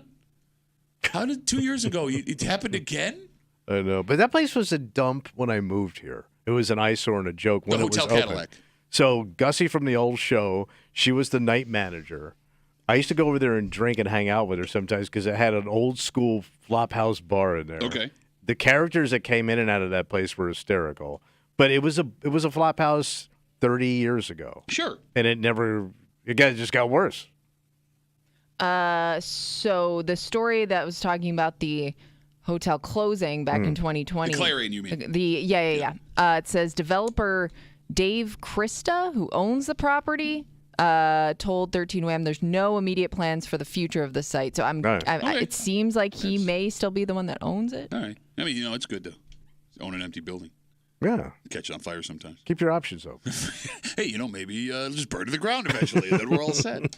No, but it's funny. Like, the other weird thing about it is like you bring up the Hotel Cadillac and what condition it was in when you moved here and how the argument was you got to get rid of this place. And there were two fighting factions, Tommy. Yeah. Because as unsafe as it was, there were people that argued there was no place for some of those people to go. Yeah, so get in that unsafe building and take a nap. But if you shut it down, where are they going? I don't know. And I get the argument that it's unsafe. I just don't get like, hey, let's shut it down because it's unsafe. Also, now it's unsafe to everybody walking underneath it. Great. Or driving. Yeah. I don't know. Back how in the far- day, you could get a shot of whiskey for $1.50. That is the most Hotel Cadillac sentence I've ever heard. I'm not making that up. Bro, you $1.50 shots. Bro, you could get a pap smear at bars in the South Wedge for $3. That was a well shot of whiskey and a Pabst Blue Ribbon. By the way, you could get that same deal at the bar. A schmear and a shot. $1.50. Let's take a break. We do have to talk about something in about 15 minutes. There's bathroom etiquette at the office, right? And there's something that happened to you. He's happened it multiple times. It's bothering him. But here's the thing. After he described it, it happened to me, and it bothers the hell out of me, too. And I wasn't going to be the one that said anything, but now that you brought it up, all right, we'll get to it just after 9 o'clock. But before we get there, everyone loves that, like, smoky flavor off of a grill when you're out cooking. Oh, yeah, that's why you grill. Yeah. I mean, what if you got that in your over your head all the time, all summer long? What do you mean over my head? Well, it looks like the issues that we had last year. No, they're back? Bro, they might be a thing that are here, like, forever. Wow. At least according to the story. We'll get into it next here in the break room on CMF.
You know what's weird? What's that? Is this isn't good. At least we've been told it's not good. But even last year when it was happening, and like having this smell to wake up to, wasn't the worst thing in the world, even though it's not good for you. You're hanging out in the break room, It's just classic rock 96.5 WCMF right now. Yeah, what's happening? You can log on to the contest page, WCMF.com, and enter for your chance to win a pair of tickets to see Kansas at the Kodak Center May 2nd, courtesy of our friends at the Kodak Center. All right. Tickets are on sale right now at Ticketmaster.com just after 9 o'clock. Tommy doesn't want to play your game of bathroom chicken. No. We'll get into it just after 9 here in the break room on CMF. It looks like we could be in store for another smoky summer. Man. So you remember last year, for the first time in our lives, the smoke from the wildfires up in Canada made its way into Rochester. Yeah, that good organic Canadian smoke from fine, sturdy Canadian wood. And it was funny how it went from oh, look at this to, hey, this might be a problem. Yeah. Right? Almost immediately, because there was hey, it'll be here for a couple of days, and then a little hazy. Yeah, and then it was hazy again for another couple of days, and it happened multiple times. Canada's Minister of Energy and Natural Resources, who you want to pay attention to. All right, what's he saying? He says early projections show above normal fire activity for New York. For Canada. Which means? More smoke coming down into New York. We're getting smoked out. You got it. Early projections say we're going to get smoked out again. And this story goes on to say that this could be something that we now just deal with every single year. Well, I mean, it lasted a long time, too. It was one of those things that was throughout basically the whole summer, on and off. Yeah. So they're not getting any snow anymore? Is it that dry? I don't know the reason. Well, it had to be dry timber. So I ain't getting no snow. You could have called it wood. You had to say timber. Well, we're talking timber. What's the difference between wood and timber? Timber is a vast amount of wood. Well, but is it? So I can't say, look at all that wood over there. Sure you can. No, you just did. No. That's what you fantasize about at night. Look at all that wood over there. Look at all that fine, hot Canadian wood. Makes my eyes water. Looks so good. I got it, man. I got it. I can taste it. I can taste the smoky wood in my mouth. We got it. I like smoking hot dudes that are well hung from Canada. We all got it. We got the joke. Kimmy, what is the definition of timber? Wood prepared for use in building and carpentry. Yeah, it's not even close to what you were talking about, you idiot. You stupidest person. So it's not timber. They're not lighting on fire. Well, wait a minute. Well, it says it could also be so it could also be trees grown for timber. If I start chopping wood and you're standing over there, what am I supposed to say? Timber. Right, meaning here comes the wood. No, because so that would be a chopped tree. Here comes building material. No, you idiot. You can pick it up at Home Depot or any quality Lowe's product. The standing tree though is not. It's not timber until it's cut. If I'm falling over, I don't call it tree. But it's now cut. Tree. No, listen to what Kimmy is saying, you timber. Idiot. If I'm cutting it down, it has become timber, which is why I'm yelling timber. Okay, so what point does tree become timber? As soon as it starts to fall? When I start chopping it. When you chop it down. Now I'm using it for something. You're making it timber. As I chop. It's no longer tree. Now it's timber. Well, don't act like you get it. Information you just heard the same as me. I literally just asked, what is the difference? By the way, don't act like this when we're talking timber. Can you use less weird hands? You says Can you give me the double OKs? King of the weird hands. Prime Minister of Weird Handia. Tommy Muley is going to tell me what is wrong with you. Timber, because I just chopped it. It's not a tree anymore. You look like you're about to break out into a belly dance or something. No, he looks like he's performing in the non-naked version of Hair. What is wrong with you? If you're watching our live stream, I'm sorry you had to see what he just did. 252-WCMF, 252-9263. We started this discussion talking about how officials in Canada say that the wildfires again should be raging more than normal, which means we timber. Yeah, we most likely in New York will be inundated with Canadian wildfire smoke again, and they do say in this story this could become a regular annual thing, which is fun for us, Kimmy. Why? Because 30 years from now, when the annual smoke season starts, we'll be able... I remember when we had summers without smoke. Exactly. Look at the little kid. When I was your age, we didn't have to wear this over our face to go outside in the summertime. And this is going to kill you soon, so that's fine. Yeah, but I'm already dying, so it doesn't matter. Yeah. And I don't have I think if you have allergies, this has got to be I don't know really bad. Does it affect that? Well, I mean, it's more crap in the air you're sucking in. Yeah, I mean, it said people with respiratory issues would be affected by it. But here's the thing. Last year when it started, I couldn't tell if it was actually affecting me or because they said it may affect you, it started affecting me. Oh. You know what I'm saying? Yeah, like it was in your head? Yeah. What do they call that? The placebo effect or something like that? Syncosomatic. No, that's coming up in about that's like 2 weeks away. Man, where does the time go for syncosomatic?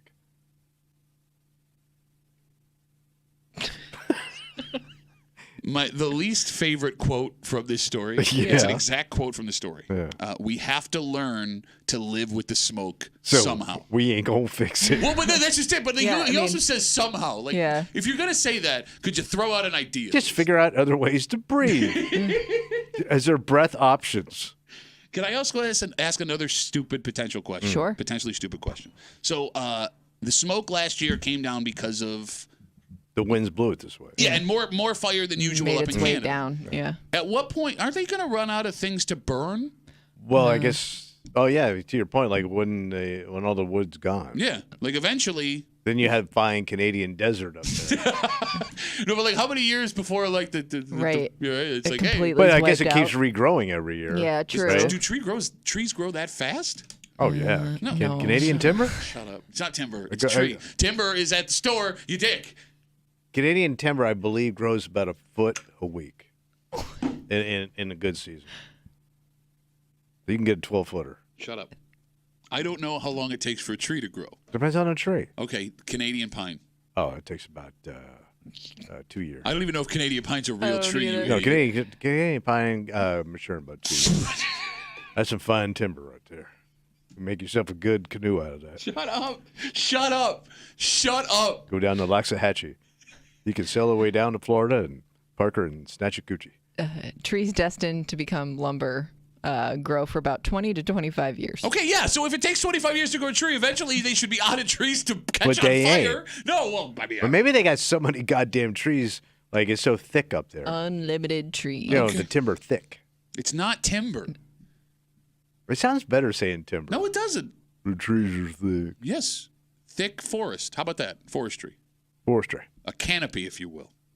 All right, so everyone buckle up. But, yeah, prepare for things you can't control. Well, that's just it. But here's I like the smell. But I don't want to be Oh, stuck no. inside. I don't Yeah. want to be forced inside because I can't breathe. Right. I get that old winter Oh, with no. your mouth. Oh, no. I got a Canadian mouth right across from me. Oh, I'm sorry, and I don't want to be Listen stuck to it. inside because I'm afraid to breathe all the rich, smoky Canadian air outside because I'm scared to have some of my lungs. And we don't know infected. Pat's mouth has been full of Canadian wood.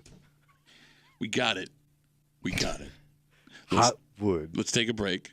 We're going to have a discussion about Tommy waiting for men in the bathroom. Am I wrong? Did I say a false statement?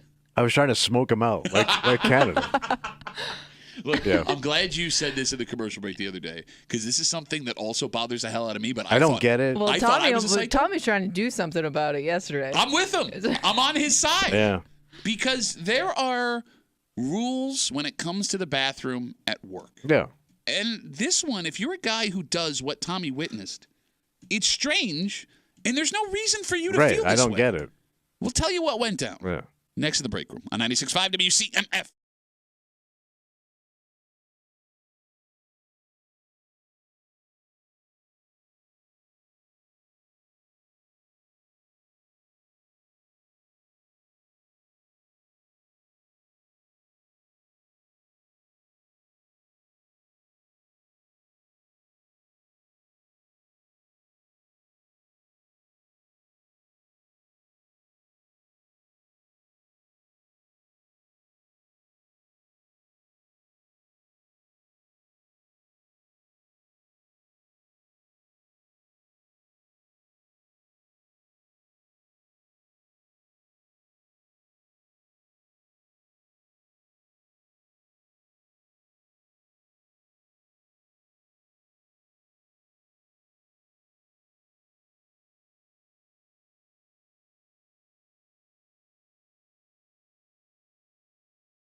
the rules people have about how these. Yeah.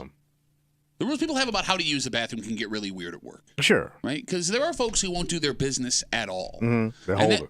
And then there are folks who look forward to like a 45-minute personnel meeting. Yeah. But there's something happening where we work that has cost these mystery people a little respect from a valuable member of our workforce here. Because if we're all adults, then what the hell are you trying to hide? I don't get it. Man. You're hanging out in the break room. Rochester's Classic Rock 96.5. WCMF, just after 9:25, 9:30. Understand it's frustrating. You can understand how frustrating this is. And we all feel it when we go out to eat, and then all of a sudden it's like, oh, I have to tip on this too. But people saying they're spending this much extra in tips now a year.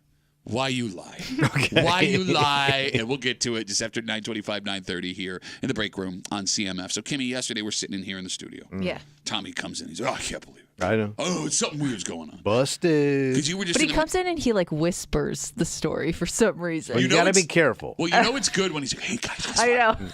Because you were in the men's room. Yeah, so I go upstairs to take a quick squirt at the old urinal, and I notice there's a gent in the stall next to me, like the standard dumper stall. Okay. All right. And I can hear him finishing up his business. He's zipping and tucking. You can hear it, Sure. right? So when you were done pressing your ear with a cup to the wall while touching yourself. Yeah. I heard it bad on that one. He kind of wrapped up. Okay, so he's all done. Obviously, he's already flushed. He's obviously zipped and tucked. Okay. And I'm still squirting, doing my old man squirt. It takes me a few minutes. Okay. And he's still not walked out of the stall yet.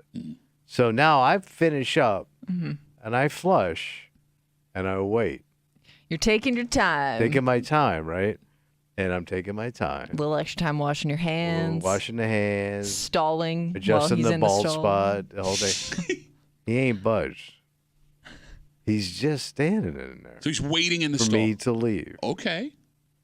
And I guess he's got to have some kind of like shower embarrassment or shame or bathroom embarrassment. Yeah, because there's guys that can't pee in front of other guys that call it shy bladder syndrome. It's a legitimate thing that guys get. It's in their head. But he's done going to the bathroom. Clearly, this is just waiting for you to leave. He's hanging because he don't want to run into anybody. Okay. So normally when you come in and say these things at commercial breaks, me and Kimmy together are like, what idiot. You think I pulled this stuff out of left field? Yeah. But here's the thing. I had the same thing happen to me in this bathroom the other day. Dude refused to come out of the stall until I was gone. I don't get it. I did the exact same thing you did, trying to wait him out. And that dude stayed in that stall for like 3 minutes. Which is an eternity in a bathroom. All right. Can someone explain, 252-WCMF, 252-9263, the thought process behind I'm staying in the stall till everyone leaves? Are they ashamed of what they just left behind? But we all know what you did. It's not like some top secret dump you took. Well, the thing is, you also use a bathroom that nobody's normally in. The upstairs salesman. Yeah, because you said that this has happened to you twice, 2 separate times. Yeah. Somebody's waited it out for you to leave. So maybe it's just like the bathroom people go to and they want their privacy. But what are you trying to But that's all done. Yeah, we're done here. You've done all your private stuff, right? You've relieved your privates. Yeah. It's time to skedaddle. Yeah, at ease. Yes. Like, here's the thing. Like, the shame you would have of what you just did in that stall, it's a bunch of guys in a room, and no man takes a dainty dump. No, it's impossible. Like, I don't think any woman does. Where would the shame come from? Like, I'm not, like, you're going to open the door and be like, oh my God, you gross bastard. What are you doing in here, you pervert? How dare you? And I'll go even further. All right, go ahead. You should be less shy about the work bathroom than you are at your home bathroom. Yeah. Because if you have to do the dirtiest of business at home, chances are your partner is not excited, right? Nope. Your lady could be upset with what you leave behind, how much time you take in there. At least spray something. There you go. You don't have to worry about any of that at work. The work dump should be a far more relaxing experience than a home dump without question, unless you live on your own. Yeah, you're not pissing people off. There you go. 252-WCMF, 252-9263. Do you judge a man who gets shy in the bathroom? You'd have to. I'm asking I think you that there are a personally. lot of people, though, that are shy in a public bathroom, specifically at work. Yeah, I do. All right. Why? What do you think of that person? Like, what about when you see shy in a public bathroom? Your first thought about their personality is You a meek guy. Oh. You're meek. Really? Yeah. So you're saying no tough guy shy in a bathroom? Not so much tough, but you're meek. You're like, yeah, I guess you'd call it You shy can't or be meek. meek and tough at the same time. True. But there are tough guys that have shy bladder syndrome. I know a guy that's a construction worker and has a plow service, and he has it. He can't pee in front of other people? No. Okay. So that's a meek move on a tough guy. So I mean, everybody's got their thing. Kimmy, will you Google if shy bladder syndrome is an actual thing? Because you also messed up with the timber definition, so I don't want to take your word for it here. Oh, go ahead. But like I can make up big words like that. Shy bladder syndrome? That's all. Syndrome? It's 3 words. Syndrome's a tough word. Shy It's got bladder. Y's in it. Shy bladder syndrome is a type of social anxiety disorder. Okay. So it is, yeah. Kiss my bladder ass. I was right. I was asking. No, kiss my bladder ass. I'm not going to kiss Is your it- bladder ass. Is it I wonder if for some people, is it the time they're spending in there that they get self-conscious about? Or is it the smell? Is it the noises? But all that was wrapped up. And again, I'm not going to judge. Like, unless you're Right. like screaming at the top of your lungs while you're in there, there's nothing you can do. Where I, as a man, I'm going to look at you as another man and go, "You disgust me." Right. Right? Mm-hmm. No, but if you were in there and you heard some wild noises going on, you would immediately run down here and tell everybody else. I might laugh in the moment. That's what I'm saying. Like, I thought that would be a bonding moment for me and whoever else is in that bathroom. Yeah, if I hear some guy really Yeah, just but they may plopping not and want grunting. other people Plopping to and a know. grunt. Yeah. Plopping and a grunt. grunt. Damn it, we screwed it up. But they may not want other people to know that it was them. But who cares? Yeah. Kimmy, I get this. Well, we work It's in a not high unique school or place. like grammar school. We're all going to giggle Oh and yeah, point it's at never Actually, it's like high school in this room. It's exactly what that is, actually. You made a fart joke earlier. You did. You did do that after I farted. So you think it's me? But he didn't even know I it think was it's me. partly you. It might be, yeah, no, it might be us. It might be us in But this he room. didn't know that. He Bro, couldn't yeah, see He me. couldn't see because there's other guys that will wear those shoes to the office. But he was in a stall. He would have to be peeking under the stall to look at the urinal and know it was me. And know that those are my shoes. No, they click. Oh, is that what it is? If this has Either happened, the Beatles are here from 1968 or Tommy's in the bathroom. if this has happened to you twice with 2 separate people, it might be you. Oh, it's my fault. I don't know. It's still their fault. I can take a dump in front of a guy like me, cool guy. You could take a dump in front of yourself. No, but I mean, like, he's not wrong. I mean, I understand exactly what he means by that. I don't think that's a big deal. 252-WCMF, 252-9263. Tommy and I have both had experiences in the last couple weeks where we were in the bathroom. Somebody was in the stall while we were peeing, and they wouldn't come out. They were obviously done. We both tried to wait them out. By the way, we didn't know we were doing this until Tommy came in, and I was like, I did the same thing. And it all comes down to what you're ashamed of in the bathroom. Because there are problems on the other side of this as well. As strange as it is, when a grown man gets bathroom shy, it can also suck really hard when that coworker in the bathroom wants to be overly friendly. I talk to you. Okay, talking is one thing. Like having an interaction is one thing. I'm talking about the guy that you don't know all that well that has a story to tell you. He's got like legitimate questions he wants to ask. You're now trapped in the bathroom. Exactly. What's worse, shy guy or the bathroom rambler? Take your time. We're just doing a radio Well, I show. remember when the Stones wrote that tune, Bathroom Rambler. How'd that go? Talking about the bathroom rambler. You know, he's got to go. I'm still going to take shy guy. Really? Wait, you'd rather I mean, know. it's You more don't want it's more bathroom natural rambler. to converse than to hide. No, but okay. It's a more natural thing to have a conversation. We're social animals. Yeah, but it gets... I don't know. As a woman, you run into the bathroom rambler a lot more than the shy person. And I might take the shy person because there is one person that we work with that if they are in a stall when you walk into the bathroom, they will yell out loud, "Hey, who's here?" Because they're ready to have a conversation with whoever walked into the bathroom. But see, you have a different relationship with the bathroom because you're all stalled. True. That's We're true. standing That's up true. and open, Yeah. so it's Yeah. a more But I would open think it would- atmosphere yeah. in the men's room. But that's why I would Would think you- you'd have less shy people. It's funny, like you're describing like a feng shui living room. Well, it kind of is. It's all an open concept. Yeah, exactly. No, but you're right. Well, you you're don't think that guy Feng Shui thought of that when he was doing it. But here's what's weird about that. As much as you're right that the men's bathroom is more open for conversation, women are the one that will go to the bathroom together. They like to chat. To have conversation. Like, you've never seen two dudes go to the bathroom. Hey, man, you want to come to the bathroom with me? That's never happened. Wait, I'm not supposed to do that? Well, probably not. I'm a big tag-along guy. You did? I heard that about you. Hey, fellas, go to the bathroom. No, but it would make more sense for two guys to go to the bathroom together because we could literally stand at two stalls next to each other and have a conversation while we're doing it. Yet you ladies, so like when you girls go to the bathroom together, are you talking to each other between the stalls? Oh, yeah. The conversation never stops. Or like I've been in, sometimes you'll see groups of women in like one of the handicap stalls all together. Like just peeing? Yeah. Like, because they're in the middle of the conversation. They don't want to wait and hold up the line. So they're like, oh, we'll just take up this one for a little while you guys all use the other ones. It's not uncommon in a busy bathroom. No, why wouldn't you just wait on the outside while still having the conversation? Wait, hold on. Yeah, right? Did you just get that? You're on the other...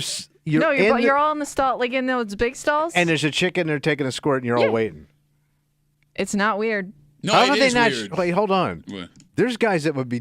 How have they not shot that porn yet? Of course they've shot that porn. I've looked at every kind of porn. I haven't seen a bunch of chicks watching a chick take a squirt in a handicap stall. Well, you're in That's the middle a porn of a they have not shot conversation. yet. You're not going to stop the conversation to go to the bathroom. Right. So it all just, I did not know that. I did not know y'all went in the stall No, together. that's weird that you would all be in the same stall And she's together. squirting and you Who's got squirting. the shy bladders now? No, I would never. No, look. There have been plenty of St. Patrick's Days where I've gone sword fight 3 at a time in a bathroom. I'm not opposed to that. Yeah. It's just weird that that's That was at his house. Like I said, it's usually when you're in a really busy bathroom. I get it. where I you're hope just- it's busy. Yeah. I hope you're not in there because it's slow. There's 7 crappers and you're all piling into that. By the way, I feel bad for a handicapped chick.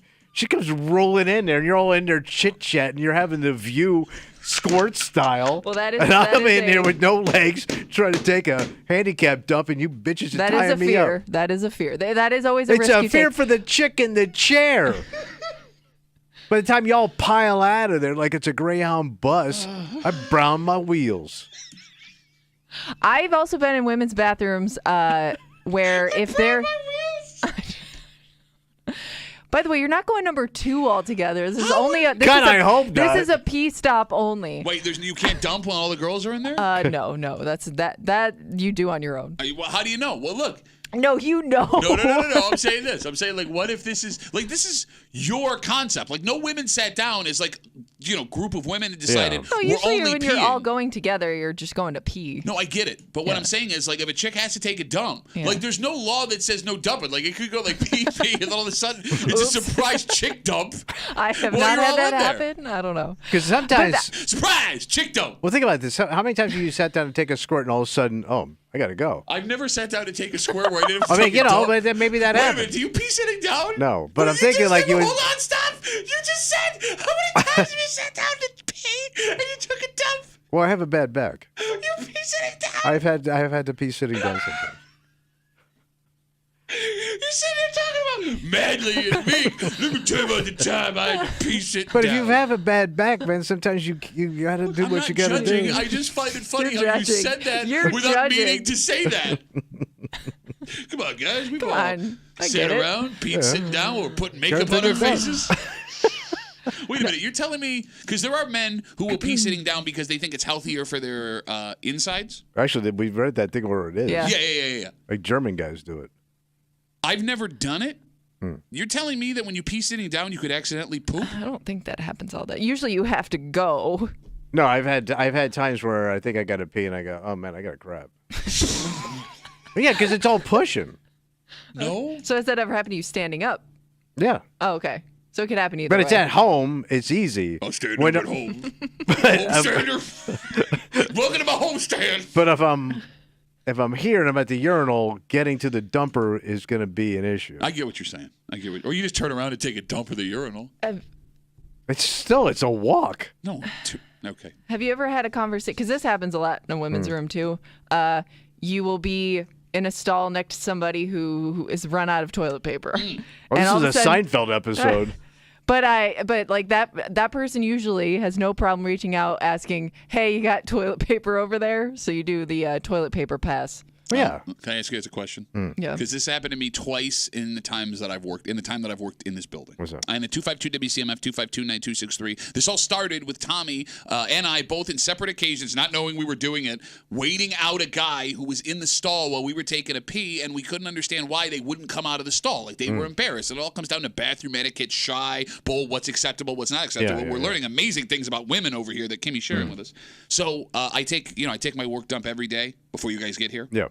Because again, boss makes $1, I make a dime. That's why I poop on company time. You should write that down. But All right. there have been 2 times where I go for toilet paper. I never look ahead of time. Oh, And man, it I ain't there. always check that. I never do. That's like number one when I'm going in. I do my paperwork up front. I'm always too excited to sit down and get the job done. No, man, I especially here because sometimes even if they're at that roll, Yeah. it's stuck. You got to unfurl it. You got to pull it down. Yeah, it's tricky. So there have been 2 times where I reached up when I was done. I've already done my business, and it ain't there. So I've had to. There's 2 stalls in the bathroom down here. Mm-hmm. I've had to open the door, duck walk Yeah. Oh, out. no. Yeah. What else are you Just gonna do? Pray that nobody walks in. And Well, by the that's way, just you it. smeared your cheeks by No, that. there was no cheeks. It's impossible to walk like I that. got great quads and glutes. I can keep them separated, bro. I'll show you. I will show you in the commercial break. I'll take a pass. Okay. But it's always right around the time when everyone else starts getting here. So I'm horrified that if it happens again, one of these days I'm going to be duck walking. Or somebody's gonna walk in. Bro, on and you. that's just it. How do you explain that? Well, no, but it's easy to explain. I wouldn't be duck walking It's with. just the view. It's still embarrassing. Is it though? Well, it's pretty silly looking. Would you Yeah. judge a man if you caught him? He's mid squat, You're D&B never going to dangling. look at that person the same way. But I'm only doing this out of necessity. Yeah. Right? It's not. It's like we're talking about here. The dump at work is a necessity. You shouldn't be ashamed of what you leave behind. True. The fact that I had to do the brown cheeks D&B swing and duck walk to get toilet paper. It would still be embarrassing. It's funny. I don't think I would hold it against you. Yeah, even though you understand the situation, Matter it's of fact, I still an wouldn't- embarrassing I situation. wouldn't hold anything against you at that point. Oh, folks. We got Facebook messages coming in. You can always get us at WCMF or the Break Room Facebook page. Brett writes us, I work with a guy who goes next door to McDonald's to use the bathroom instead of doing a it at work. McDump. He's never admitted it, but he goes over there 3 or 4 times a day, and he's never come back. Wait, he with goes food. 4 times a Well, day? if you gotta pee. Oh, okay. That's a lot of peeing. He could also have a medical thing. I don't know. Okay, all right. I'm just telling you what Brett wrote. Hold on. That's a double road game, by the way, because you're already at work. Yeah. But you're leaving work to go to the restaurant Right. Yeah. to use the bathroom. And it's probably a busier bathroom. I would think. As a restaurant at a McDonald's. Yeah, but there's you- no coworkers. Yeah, you don't know Right. anyone personally. What's the precedent for clogging the toilet? Because you guys say you're open about just Leave. about Yeah, everything, I'm out. I've done it but here. we've had issues here. Wait, I've caused you've some done of it them. here? Oh, yeah. I've clogged How come dumpers. you didn't admit to it earlier? I don't know. It never came up before. Yes, it has. It has? Yeah, we got an email about it. I haven't done it recently. I haven't taken a. Talk I, awfully fast there, buddy. Sure. I have not taken a work dump in years here, but I have work dumped. You were here when the worst one I ever had. Yeah, when you just I in the walked middle of the off- discussion got up out of the show. I couldn't stop. You can't stop it.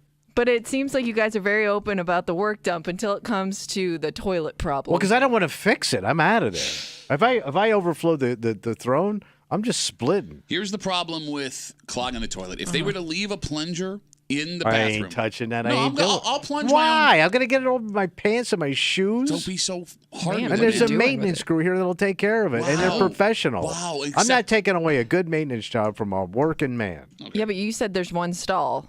Is there one stall in the men's bathroom? There's one Yeah. up there, 2 down here. But Okay. he's right. No, she's right. If you you don't clog have that it, yeah. dumper, there's no more dumps to be had for Bro, the I rest of am the day. not doing that. Bro, and So by the you'll way, run out like a bitch and say, "Oh no, Yes. who did it? It wasn't me." and by the way, it's so easy for you to sit here and go, "Well, if there was something there, I'd do it." Your ass No, would I be would. at it. I swear to God. I swear to God. If there was a plunger there, I would plunge my own dump. The embarrassment. Have you ever plunged a dump?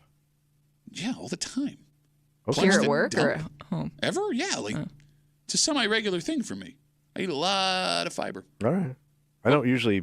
I mean, I have fairly dainty turds. The date. Unlike you, mine taper. I don't even know what that means. But What do you think it means, That buddy? You stretched out. For God's Well, sake, you ask a I don't question. know what's happening. You got a stretched out O-ring. Why do you tempt me Tempt you? What are you talking with about? this rectal You talk? just start talking. You and then tempt like, me "Oh, I with had no rectal choice. talk. I had no choice. No. The problem with the clogging the dumper when there's no plunger in there is for me to get a plunger, I have to go to like our engineer and be like, "Hey man, where's the plunger? I just clogged first the you toilet." had to wake him up. You call him at home. It's No, 4 you're not o'clock, kidding. 2 o'clock in the morning. Right. You're not kidding. Derek. So like for What? me to have to face say I have clogged the toilet, that's too embarrassing for me. But if it's in there, I'm running like a thief, man. It's weird that you would run even if the plunger would. That's I bizarre. don't want to do messy work in my good clothes. Bro, there's a way to do it without splashing everywhere. It's hard. You gotta create that suction. You do. You gotta get in there like this, and you gotta punch, and then you gotta pop it. Yeah. That's gonna be like raw sewage going all over your trowel. There's wrist action to get the pumpage you can do without Well, splashing. show me how you It's work like like this. a turn. There's like a turn to it. You got to get like the angle in. So like one on the. I always go hand. So you got a hand on top. I got a hand on top, and then the one on the shaft. And then you spin it like you're trying to. And you spin the start shaft a fire, and you push. and then and it's not going to clog it up and splash up. It'll unclog it that way. All right, our cameras are all turned off by themselves. We have more Facebook messages coming in. Dina, right? Is it Dina? Dina writes us. How about this rule? If you work at a place with a single bathroom for men and women, no pooping at work.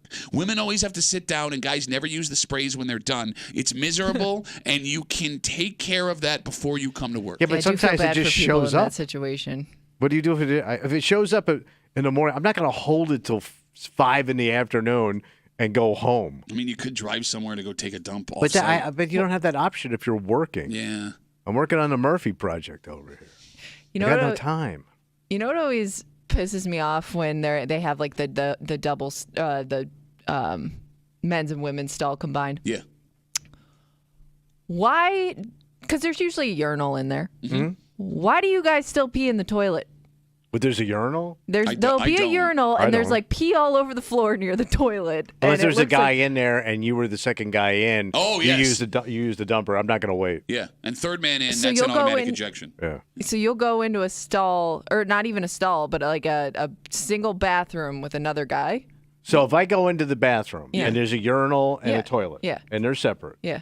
and that guy's at the urinal, No. I'm just going to slide over to the toilet. I get your confusion because you would lock the door as a woman going Yes. into the Yeah, store. we don't. If there's That's two an toilets, open bathroom. yeah, I'm leaving that open. It's a dual function bathroom. Yeah. And in fact, there are times where I don't know what I'm supposed to do. So you would open the door and go in if somebody was in there? Yeah, if there'd be a there's two guy toilets, peeing. yeah. Now let's say there's a guy peeing and there's a guy on the toilet, Yeah. and I walk in third guy. Yeah. I had to pee. Yeah. I will directly line up close behind him and wait. All right, let me ask you a question.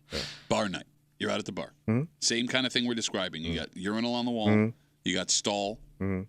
No, this isn't a stall. This is just an open bathroom we're talking. Oh, you're talking open toilet. I'm talking like an Oh, open, no like wall? a single bathroom with a toilet, a sink, and a urinal. Okay, but because there's no it'll wall be, around the toilet. Right, Right. exactly. That's what I was saying. That's why I was confused. Why I you both think I be in was. there. I mean, if I walked I'd take in, a leak in if that I got to toilet. take a leak and that guy's just standing there Yeah. and he didn't lock the door, I'm just going to use the dumper. Yeah, I'll pee in that toilet. Yeah. I don't think that's weird. Although And you then would, I'll finish it and you're I'll in a- still line up behind him for a few minutes. you would have to have a close relationship with that coworker, though.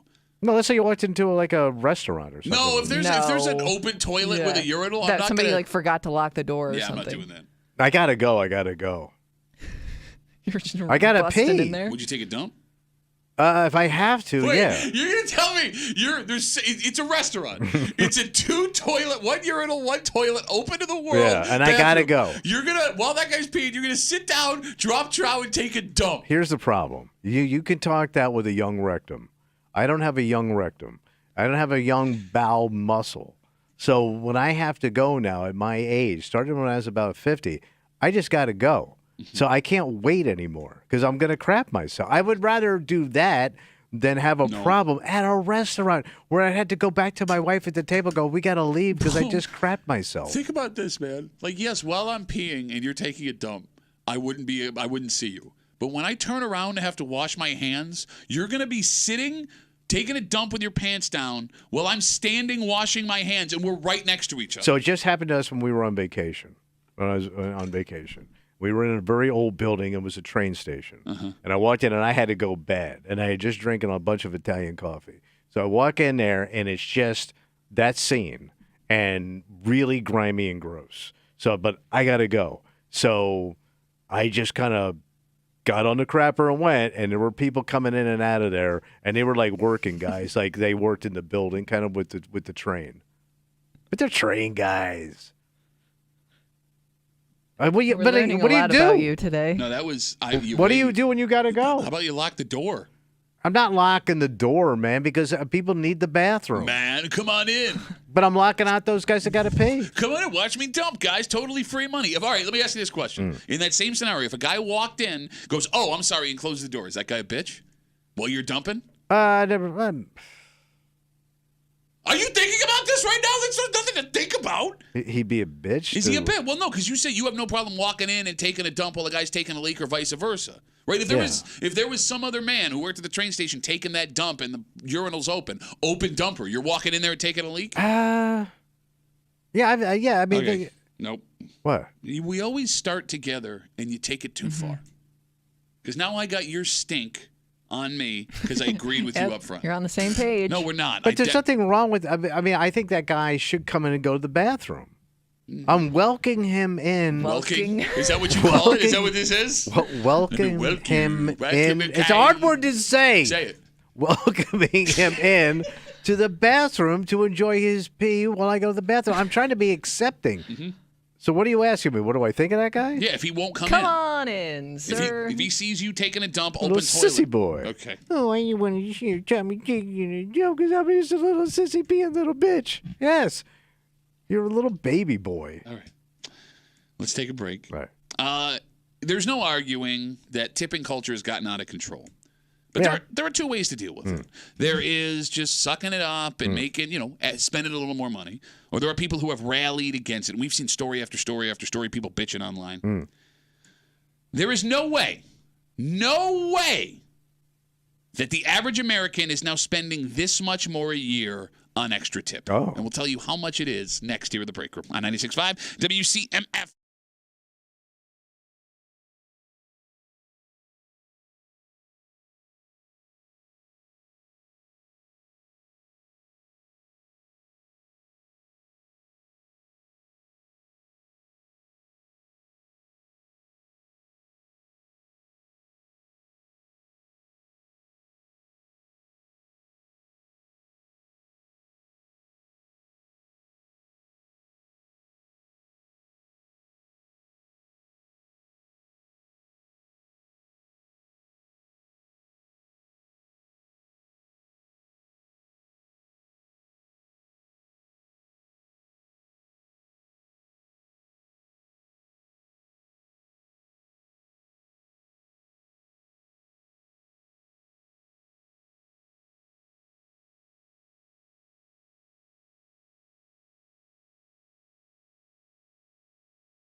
become an epidemic, Tommy. What happened? A tipping epidemic. What? Well, there was a time. Well, there was a time. Thank you, where you gave a little extra because of the service somebody Yeah. gave. But folks today are saying it ain't that anymore. You're obligated. Mm-hmm. And they spring it on you.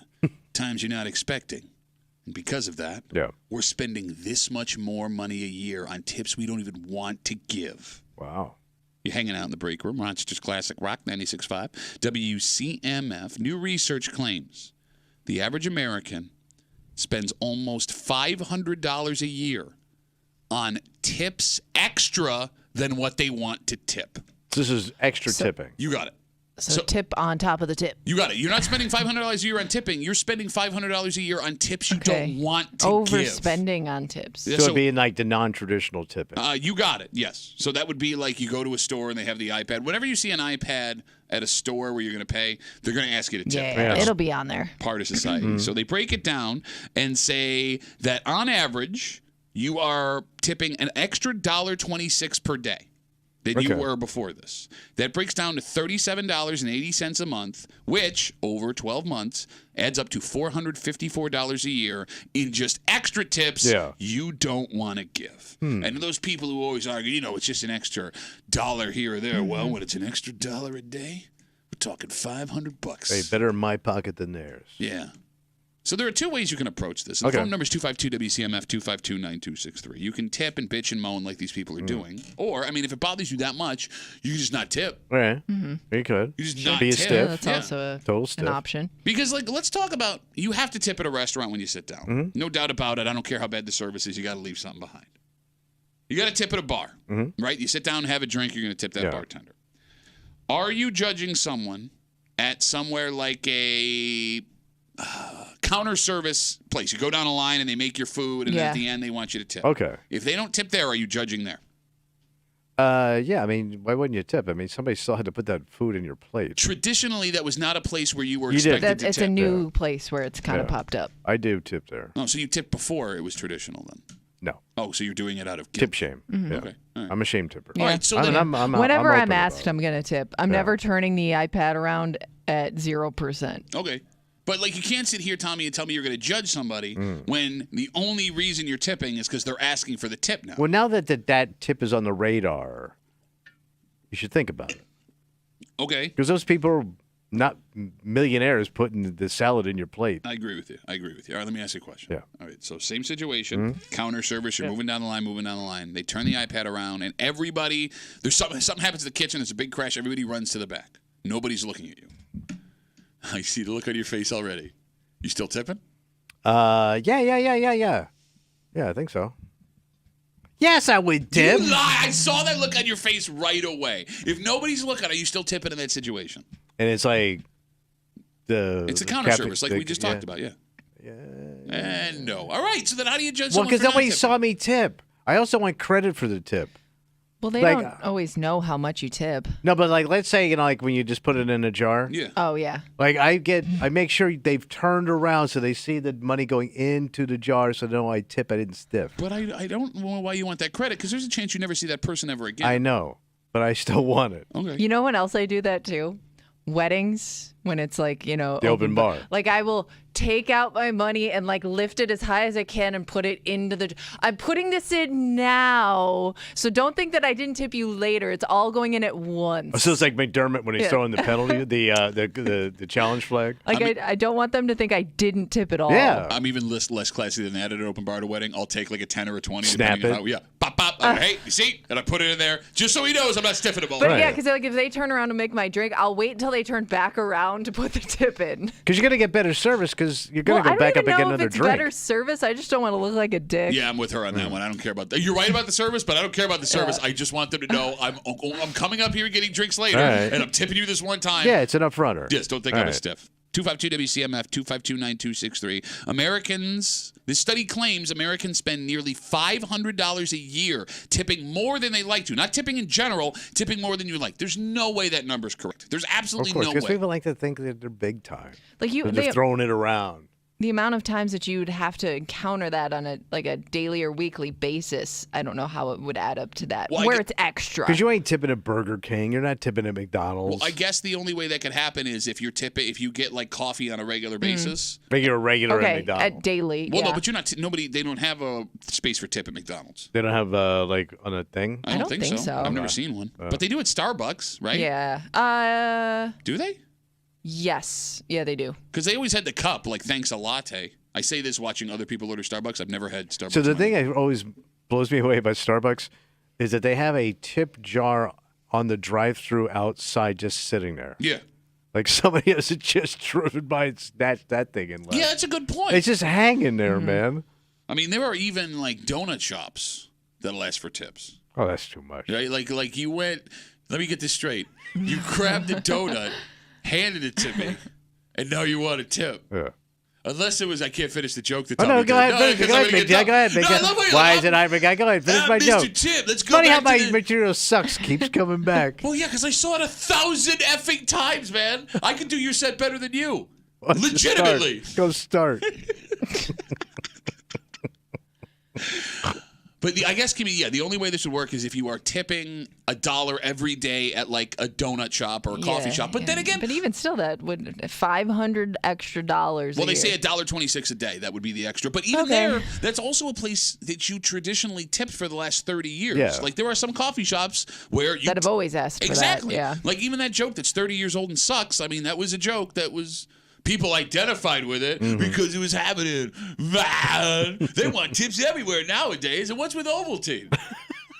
God, you suck so hard. That's not even my bit. That's Seinfeld. Like, all right. Right. Would you rather hear somebody bitch about the tip they left or watch them not tip at all and not have to hear them bitch? Who's a worse person? I'll take the none. I just don't want to hear it, so I'll take the just shut up. Because I hate also the people that like to tell you constantly they're a big tipper. Because those people are never big tippers. And my aunt was famous for this. You are that guy. I know. But I know. tip. I'm really good at tipping. I'm a big tipper. I'm a big tipper. You just said I hate those people that say I'm a big tipper. But I'm not that yourself. guy. Because I actually tip. Everybody else except me. All right, I only brag about tipping when the conversation is tipping. What else would you? I don't bring it up out of the blue like, man, I went out last night. I was throwing it around. I'm not that guy. Well, not only do you brag about your tipping, but you point out how bad everybody else is in the story at tipping. Yes. Like radio personalities are notorious crap tippers. So maybe you're not a good tipper. Maybe you're just a normal tipper, but in comparison, it makes you a good tipper. What face you making? I'm trying to think of. I've been out with other radio folks. I've never judged them for a bad tip. You ain't even here anymore, huh? Everybody can see you pointing on the live stream, you idiot. Stop doing that. No, I've been out with both of them. They're good tippers. You were at the wrong guy. It ain't that guy. It's the other guy? Yeah. No, not that guy, the other guy. We come back, wrap it up, tell you what we're doing about next here in the break room on CMF.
It's going to be Rabbaroo. Adio, hump day, Rabbaroo. For a Wednesday break room CMF that makes tomorrow Thursday. You know what that means? I think we're going to start bitching it out, buddy. That's right. Bitch Voice Theater coming at you just after 7 o'clock. It is also the NFL Draft. Oh, boy. That's right. I can feel it. Tommy said this morning that he is wide receiver or bust in the first round. Yeah. And then could not name a single wide receiver. And after I told him that Marvin Harrison Jr. was one of the options, he said, go get Marvin Harris. Well, if you can't get Harrison, get Harris. Yeah, you should get either one of Might those. be a better deal. If you want to come out and watch the draft. Ooh, with Party and Pat? Yeah, that's right, man. Oh, not cheat day, Pat. Don't get crazy, man. We're talking Diet Cokes for everybody. No, it's too late for caffeine. So you're going to sit and drink water. What? Come drink water. And watch some nuts. Pick a wide receiver. I'm going to have some beers. Are you really? Yeah, I mean, I can have a beer. A beer. Maybe 2. Ooh, man. Maybe 4. Maybe a salad. Maybe shut up! Who's side are you on? They do have salads. Dress it on the side. I'll be hanging out at the Bill Gray's Tap Room in Shiloh for the NFL Draft tomorrow Get night. your agua on. 7 to 9. They got 12 wings for $12. Ooh. That's right, $3 Jenny You should Light jump Pints. on that. I'm going to jump on the $3 Jenny Light Pints. That's what I'm going to do. And they'll have prizes to give away from the tap room there. So go check it out tomorrow night, the Bill Gray's Tap Room in Shiloh from 7 to 9 for the NFL Draft, which again, and I always love saying this, will the same draft that everyone is watching will be on 3 separate networks at the same time. How do they make money? I don't know. It's on ABC. It's on ESPN, which is the same broadcast. Yeah. And it's also on the NFL Network Oh. at the same time. Jesus Christ. All right. Why do they do that? I guess people have different preferences. Because 2 of those services you have to pay for. Yes. Like, only one's free. Yeah, and you're getting, on the ABC broadcast, you're getting the ESPN broadcast. Right? So it's not like if you pay for the ESPN broadcast. I guess everybody gets to watch. Oh, well, but you could, ABC, everybody gets to watch. Yeah, true. Okay. Yeah. We got to get out of the way. For Kimmy, who is being mean and bullying, I thought we were on the same team here. What are you talking about? Are you not eating a salad? I'm not going to have a salad before I go. I'm going to have my salad. Oh, When I think burger place, I think salad. Maybe some chicken tendies. Well, no, those are deep fried. I can't. And you can't dip any. The sauce has got too much sugar in it. For Tommy Muley, who loves to make fun of my diet and who is about to go home and eat fennel and cherry tomatoes for lunch. My name's Pat Duffy. We'll see you tomorrow morning in the break room, 6 a.m. on 96.5 WCMF.